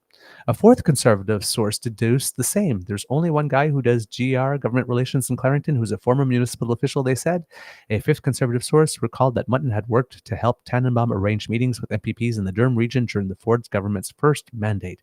And there is more. It's an article on the Crier Media Network called Doug Ford, Mr. X, a dude named Phoenix Kiss, and a 2000K Maserati. The latest in Ontario's Greenbelt scandal is bananas. And Mr. Grizzly, if we can do a picture here, in this article, we do have an image of Mr. Mutton jacked up and clearly in a bodybuilding competition. Yeah, I showed it earlier. Oh, okay. Well, there you go. So I showed the exact same photo. okay. So then, yeah. So we have a company, maybe unregistered lobbying, connection to the psilocybin and cannabis worlds, and as well, according to Press Progress, titled Ontario PC candidate David Piccini endorsed by Instagram influencer with ties to Hell's Angels and Satan's Choice. Piccini posted photos with Satan's Choice leader's son and controversial local politician John Mutton at pre-campaign event. Okay. Yeah, I talked about that the other day. Satan's Choice, Hell's Angels. And we got pictures here with John Mutton with Christine Elliott and John Mutton with funny thing was, Stephen Lecce. And John Mutton was very happy when Guidon was arrested a few years ago. We got to get this man off our streets from trafficking and drugs. Now he's buddy with him. Mm-hmm. And John Mutton officiating, now mayor of Ajax-on Collier's wedding. You'll recall that that's where Greenbelt sales have already occurred. Oh, yeah. This John Mutton guy seems to be absolutely everywhere and seems to know absolutely everyone. Weird how that works. Huh? How convenient. NDP leader, sorry, no, not an NDP leader, but a lot of people are thinking that this scandal finally will knock a bit of Teflon off Doug Ford, particularly the presence of Mr. X in this, because it's getting harder for people to buy the argument that Doug Ford is doing this for us, the little guys. Well, and offering like $1 million success fees, and this is not. He's not doing a damn thing for anybody but his wealthy friends. And here's another case in point. Ontario Ombudsman releases damning report on long-term care system during COVID, concludes inspections collapsed, and there were none for 7 weeks in the spring of 2020. The Ontario government relied on homes self-reporting, and there was a lack of accountability. Why would a for-profit venture that Mike Harris is heavily involved with report when things have gone south on them? Mm-hmm. That would affect their bottom line, wouldn't it? Mm-hmm. It would. So Doug pulled the mandatory inspections and let them self-report. Mm-hmm. Now it is looking like Ryan Amato may have been smart to lawyer up. The Inspector General identified Amato as the ringleader and says that there's no evidence that he had received his orders from Doug Ford directly, even though that's what Ryan Amato was telling others. Now, everybody is saying that Ryan Amato was saying all these things to inflate himself, but I'm starting to wonder if this is looking like the plan all along was to make Amato the scapegoat. Because I don't think that the Premier was interviewed by the Inspector General. No. And it's kind of easy to have no evidence that you didn't receive your orders from a certain person, if you don't actually interview that person. And of course, like we said, the system was set up so that once they brought Ryan Amato in, that neither Clark nor Ford asked any questions. So if you're looking at the period from the time that Amato was brought in, then of course there's no evidence that he received his orders from Doug Ford, because all the orders would have been given beforehand. That's why he received them all through envelopes when he went to industry dinners. Right? Yeah, Amato's probably smart to lawyer up here. Now, as for our opposition leaders, they had some very interesting things to say as well. NDP leader Merritt Stiles threw some shade on Andrea Horvath. Mm-hmm. In a surprise. Well, she's a mayor of Hamilton now, so she's going to have her own relationship with the government and things. But I absolutely think this is a sham, and I think Ontarians know it as well. First of all, we've had 2 reviews already, both by independent officers of the legislature. This latest, and both of them were damning reports, but this latest one by the Integrity Commissioner that I requested back in December shows you deep corruption and collusion. And so the idea that the government's response is to conduct another review, well, it's a colossal waste of our time and our money, and it's not going to solve the problem. In fact, I would argue it's designed to just distract from what's really happening here, which is that the government set this whole process up in order to basically gift some very wealthy developers who are connected to the Conservative Party and to the Premier with $1 billion deal. And also, by the way, from the fact that the land should have never been removed in the first place. It is completely contrary to the recommendations of a task force of the Premier's own task force of housing committees and experts, and over again saying that this land should not be used for this purpose. And in fact, you know that this whole process has just simply delayed our attempts to address the actual housing crisis. In that press conference, Doug Ford had announced that he was doing a review of all the green belt lands. Now, he would not specifically say whether that meant that work on those 14 plots would continue or whether or not they would be suspended. And during that press conference, he kept on talking about 14 recommendations as well. Now, the 15th recommendation that he keeps ignoring was to review the shit job he's done. Now, he's saying that he's announcing the review, but it's clearly not the review that the Auditor General asked for, and that he's going to review everything. So, in politics, a common thing when you have a story that is going bad is bury it in process. So a review that he did not want to do a month ago, because the Auditor General requested, is now a review that he's now saying he's going to do a review, but he's going to review absolutely everything. So what are the odds that this review is going to identify more lands that could be opened up rather? And he doesn't say specifically whether or not this review will focus any specific or very special attention on those 14 plots or start with those 14 plots or 15 plots or however number they are to see whether or not they should be returned. So it's just whether or not they're going to be included in the whole thing. And I'm guessing that since work on them is not halting until the review is over, and a review of that large a massive territory, I'm sure is going to take more than 3 weeks. Because I'm sure at this time they will need to, and this time, of course, they're going to consult with the Indigenous community because now they care about them. Even though they didn't do it this time, and even though they keep on lying about the 17 times that the Liberals made some slight adjustments, that there was no consultation with the Indigenous community when there was. There was a whole consultative process with that. So he's still lying about that. That's what I mean. It's like no matter how many times you tell him right to his face, he says, why are you lying about this? Right? We had this journalist says, I wrote this story. I researched myself. Why are you lying? 2 days later, he was out there saying the exact same thing. It doesn't matter. He is committed to his bit. He's committed to his lie, and he cannot go off script. But he is lying. No. He is lying completely. It's crazy. And it seems that it's starting to look like this process here because he has this rule, right? It's like if there's nothing, like no shovels in the ground by like 2025, you got to give those lands back. But we discovered that one of the lands that he took back is because a developer took it and was trying to flip some of it.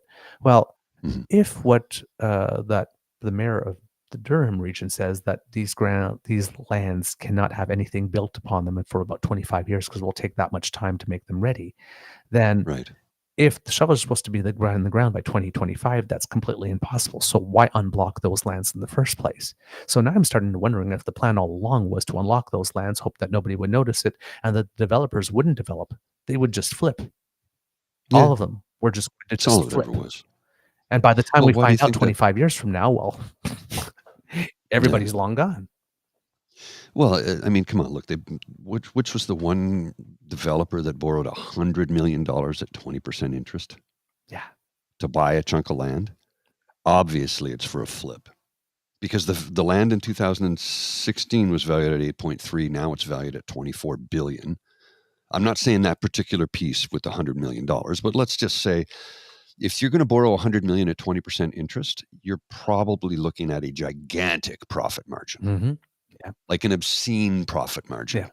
And we know that they're everywhere, right? They've got that Ontario place, they got the Ontario Science Centre deal. So the NDP has now recently released information about connections between some of these same players and the Ontario Place deal. Surprise, surprise.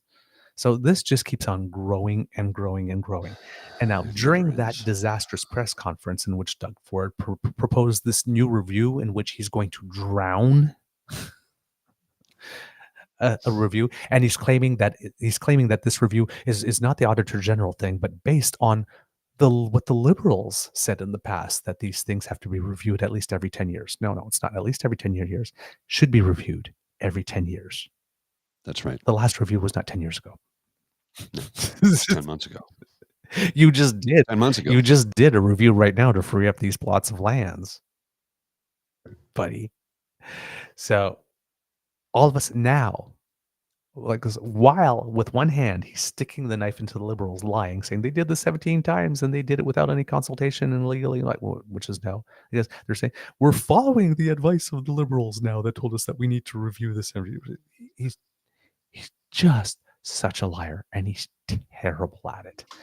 And within this large 1 hour rambling, literally rambling, disjointed, disconnected, untethered press conference in which he threw everything. It literally was a kitchen sink.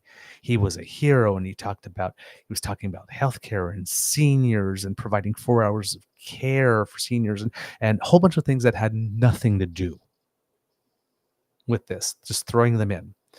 And one of the things specifically that he was talking about is he went after the governors of the Bank of Canada, because Tiff, the yeah, Premier saw of that. British Columbia wrote a letter to the governor of the Bank of Canada begging them to not raise interest rates. So Doug Ford got in on that action because, of course, he needs to divert, but he didn't write a letter. He just made a public call. And then the Premier of Newfoundland and Labrador, Fury, also sent a letter, right? So we have premiers of 3 different provinces of 3 different stripes pressuring the Bank of Canada. So in one sense, that looks good because it looks like it crosses all parties. Mhm. Problem is that, well, let's put it this way. Ford said, I plead to the Bank of Canada, the governor, go out there and talk to the average person like I do. Go out there and meet the people that are struggling, people that can't afford a mortgage because of rate hikes. Not just the hikes, but the speed that you did it at. 10 hikes. I can't remember. And then a time in living memory when the Bank of Canada governor raised rates 10 times in 18 months. If we don't see it stop, people will lose their homes. Right? So he's got like painting this picture because, listen, nobody likes him. And the only person that people don't like than politicians are faceless bankers. Mm-hmm. So he puts a little hat and puts a little mustache on it. These bankers are raising the interest rates. They want you to lose your homes. You want to see something that goes right? Just raise interest rates. I swear you, things will get really bad. Former Bank of Canada Governor David Wallace. It's not surprising at all that the premiers talked to the bank. They do that by just picking up the phone. And that's the useful way to do it. So it's a bit of grandstanding.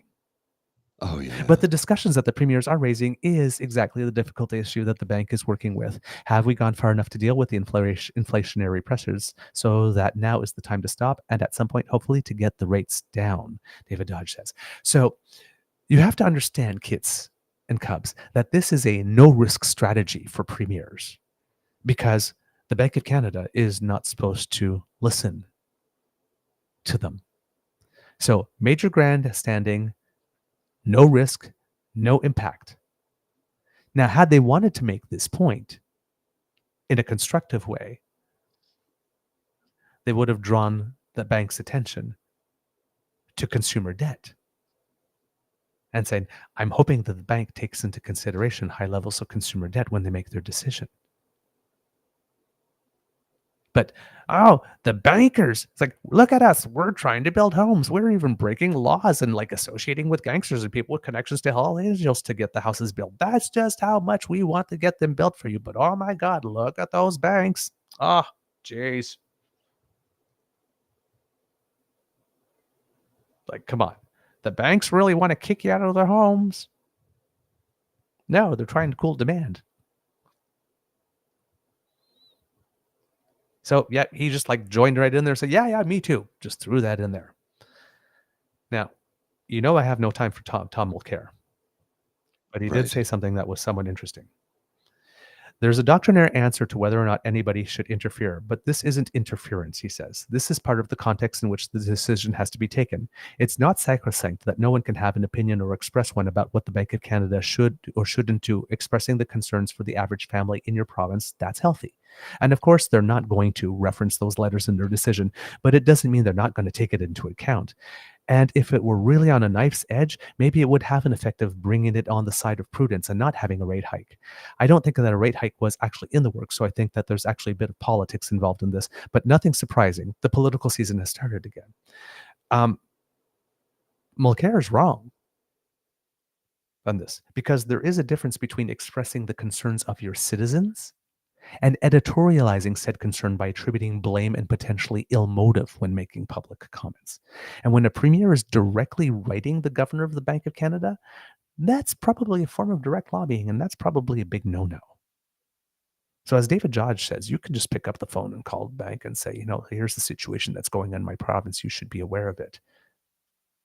One gives the bank governors the real information they need in order to make a decision, but does not in any way suggest what that decision should be.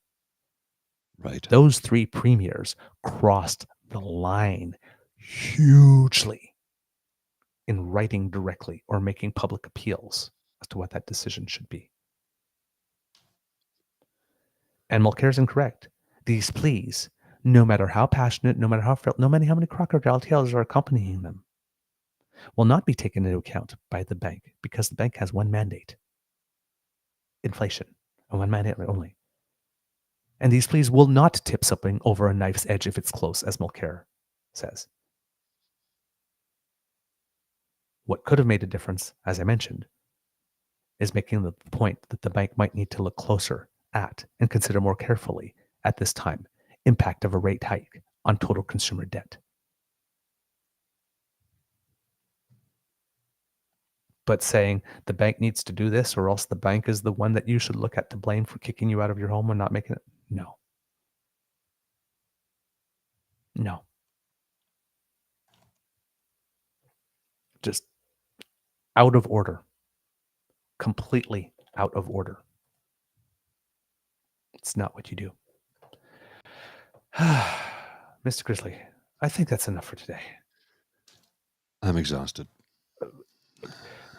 I'm just wiped out. All this since Monday. Yeah, and when we're talking about them flooding the zone to exhaust us. Yeah, that's what they're doing. This is it. There should, listen to me, kids. There should not be this much news about this one subject in the space of 1 week. That's your sign right there that something's wrong. Dezoning and rezoning for this should be the most boring subject on the face of the planet that we should have no interest in because it is so drip dryingly want to stick your eyeballs out with knitting needles. Boring.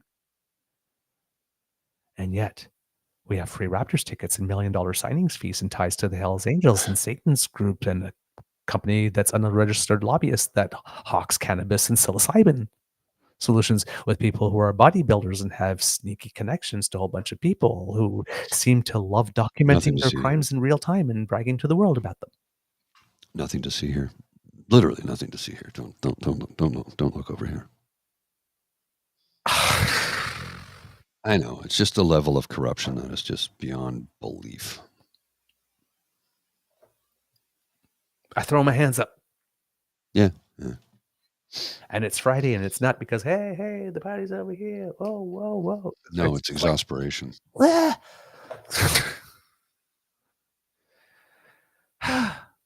This is a direct strategy. It's a deliberate strategy to try to exhaust us, to make it so complicated and so shady and so just that we just, you know what? And as Danielle says, unfortunately, we can't afford to get exhausted. That is not a luxury that we have. It's not a luxury that we have. All right, kids. That's the end of this episode of the Daily Beaver podcast. And thank you to Mr. Grizzly for doing some yeoman's work here today. We hope that you enjoyed listening to us because we love making this for you. This is nowhere near all I had set aside over the last 4 days. This, amazingly enough, was the Coles notes. Yeah, scary. There's so much news. Word of mouth is priceless, and you have the mouths from whom we want the word coming. So please, please, please, if you can, share with your peeps and poops, tell everyone about us. And because democracy is something that you do, if you are in Manitoba, please make sure with Elections Manitoba that you are indeed on the registered voters list. Make sure that your information is up to date and updated. Take some time to do that. Start thinking about what your vote plan is. Start thinking about who you want to bring to vote with you. Remember, friends don't let friends vote alone. So if you're planning to vote, you should be planning to vote. So make your plan and make a plan to bring some friends or a couple friends with you. Really important. Of course, donate to the Red Cross. And of course, please keep writing your MLAs, your MNAs, your MPPs, your MPs, your senators, your media, all of that. Tell them not to let go of the story.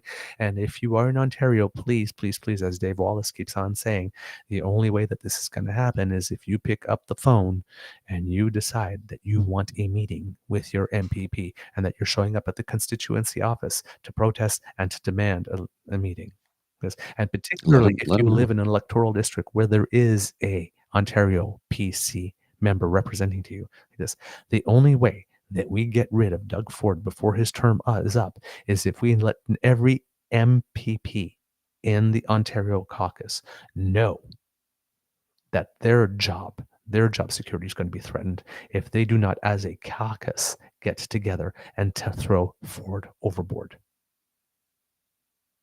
That's the one power that we do have, is when we have a government that has a majority, it's demanding a meeting, a performance review meeting with every MPP from that party and saying, I will make it my mission. I will set an alarm clock at 3:00 in the morning to wake up, to find time and make time to make sure you lose next election. If you do not, as a caucus member, demand that guy step down. That's the only way to get rid of him before the 4 years. So Ontario, this is the time to roll up your sleeves, put on your marching boots, and go to that office and let your views known. Right? If you would like to follow us, you can do that on our Podpage site, sponsored by The Way Girl. Thank you very much. So you go to podpage.com/The True North Eager Beaver, lowercase letters with a hyphen between each one of those words, and that will bring you to our site. And if you subscribe there, we will come to you as soon as we have something fresh off the bandwidth. And that's the squiggly that's right under my shoulder there. And the QR code. Yes. And since we are talking about subscribing, then make like Kit Elaine, who says, have a beyond awesome day all, and remember to smash the button before you leave. Like, share, subscribe. 3 of our favorite words, except for free beer today. Yes. So do that. Smash those buttons. If you need a little mood lighting before you smash, hey, we don't judge. So that little squiggly by Mr. Grizzly's head there brings you to our coffee page. So if you like the work that we have done, if you want to help Mr. Beaver get a new computer, if you particularly loved the interview that we did yesterday, if you think we did a good job, or if you're just feeling sorry for me, I have no shame. I will take your pity. I will. That little squiggly by Mr. Grizzly's head brings you to our coffee page. And if you are listening, you use your voice command or your lovely digits on your lovely hands to bring you to coffee. That's ko-fi.com/Eager Beaver, lowercase letters, all in one word. And that will bring you to the Eager Beaver Lodge Emergency Hydration Fund, where your contribution can help keep us moist. There you go. All right, from the Beaver Lodge, this is your eager beaver saying, kids, it could be a tough world out there. Oh, boy, do I know it. So please be kind to and gentle with yourself. Mr. Grizzly, some words of wisdom, please. Well, pay attention to the conservative thing that's going on in Quebec City, if you can find any news about it, because they've basically blocked all journalism and all journalists from being there. Yeah. They're free. They're all about freedom, unless they don't want you to know something, in which case you don't have freedom of the press because they've taken that away from you. So pay attention to what's going on in Quebec City. I'm reading here from our correspondent, Crier Media correspondent, Jason Pugh. Apparently, I didn't see this. I just came across my thread, and it was posted at 12:22 a.m. Pierre Poilievre, CPC, just gave their full-throated support of the Ottawa occupation by insurrectionists. Oh. I don't know. I haven't seen it yet, but I'm going to try and find it. Yeah. And it's like you mentioned, there's a journalist, Nora Loretto, who has been posting on Twitter, well, I've now been told I will go to jail if I interview delegates for this convention from the head of security to the party. Yeah. Freedom, right? Freedom. Yep. Remove the gatekeepers. Freedom for me, not for thee. Yeah, Nora and Karima should go out for ice cream together. I'm sure they could have some stories to share. No doubt. No doubt. Unbelievable. All right, Mr. Grizzly, roll them credits, please.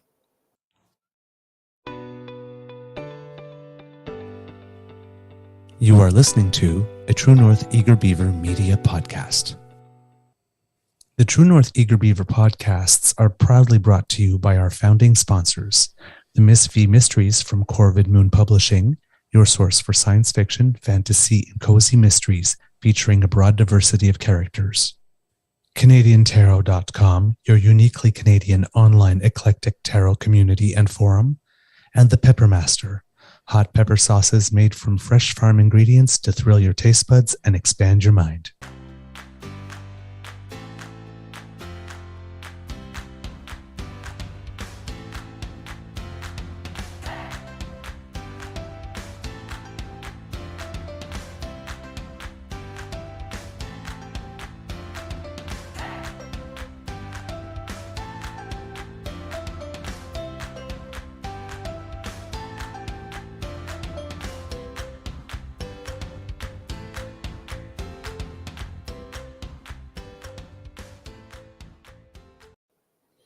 All right, kits, and 4 quick little tidbits before we go.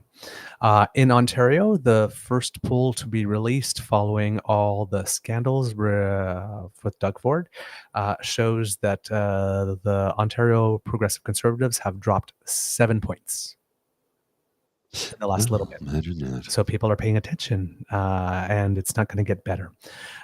Yesterday, the Bank of Governor Tiff Macklem said, if governments were to increase the rate of growth of spending, that would make it more difficult to get inflation back to the target, which had Skippy crowing. So there it is, my thesis of the last 3 years. Now the governor of the Bank of Canada agrees government spending growth causes inflation. Okay, number one, all spending contributes to inflation. You idiot. That includes the spending from your campaign to destroy the nation with lies, smears, defamation, and foreign-sponsored disinformation, political influence campaigns, or your $7,000 stored away water bill. Yeah. Okay, you're no better. Or all your provincial premiers giving $500 rebate checks and all that kind of stuff, right? Which we want the people who can least afford it to be able to not fall through the cracks. But all of those things contribute to inflation. All spending contributes to inflation. Mm-hmm. Your thesis has not been proven. Okay. Stateside, that shriveled up rolled raisin, Peter Navarro, has been found guilty of contempt of Congress. And Yeah, I saw that. yes, a friend of the Beaver Lodge, your old pal Jake, who was there, says he deserves the full 2 years. We agree. We posted something on our Twitter feed with a little clip of Jake's making the case for that. So please take a look at that. And darn, there was the fourth thing, and I can't remember it off the top of my head, and it was the more important. It's okay. I've got a clip that I'm putting in. Not a clip, a link I just put into the chat. 2023 Conservative Convention, Michelle and Barbara Maisonneuve keynote addresses. It's linked to cpac.ca. It's in the chat if you want to check it out. You can hear their apparently, again, as I just said a few minutes ago, their full-throated support for the convoy. Full-throated support of the Ottawa occupation by insurrectionists. So I'm going to have a look at that after we go off the air, and we can talk about it on Monday, maybe. All right. That seems good to me. All right. Kids and cubs, have a wonderful weekend. We'll see you on Monday. See ya. Eesh.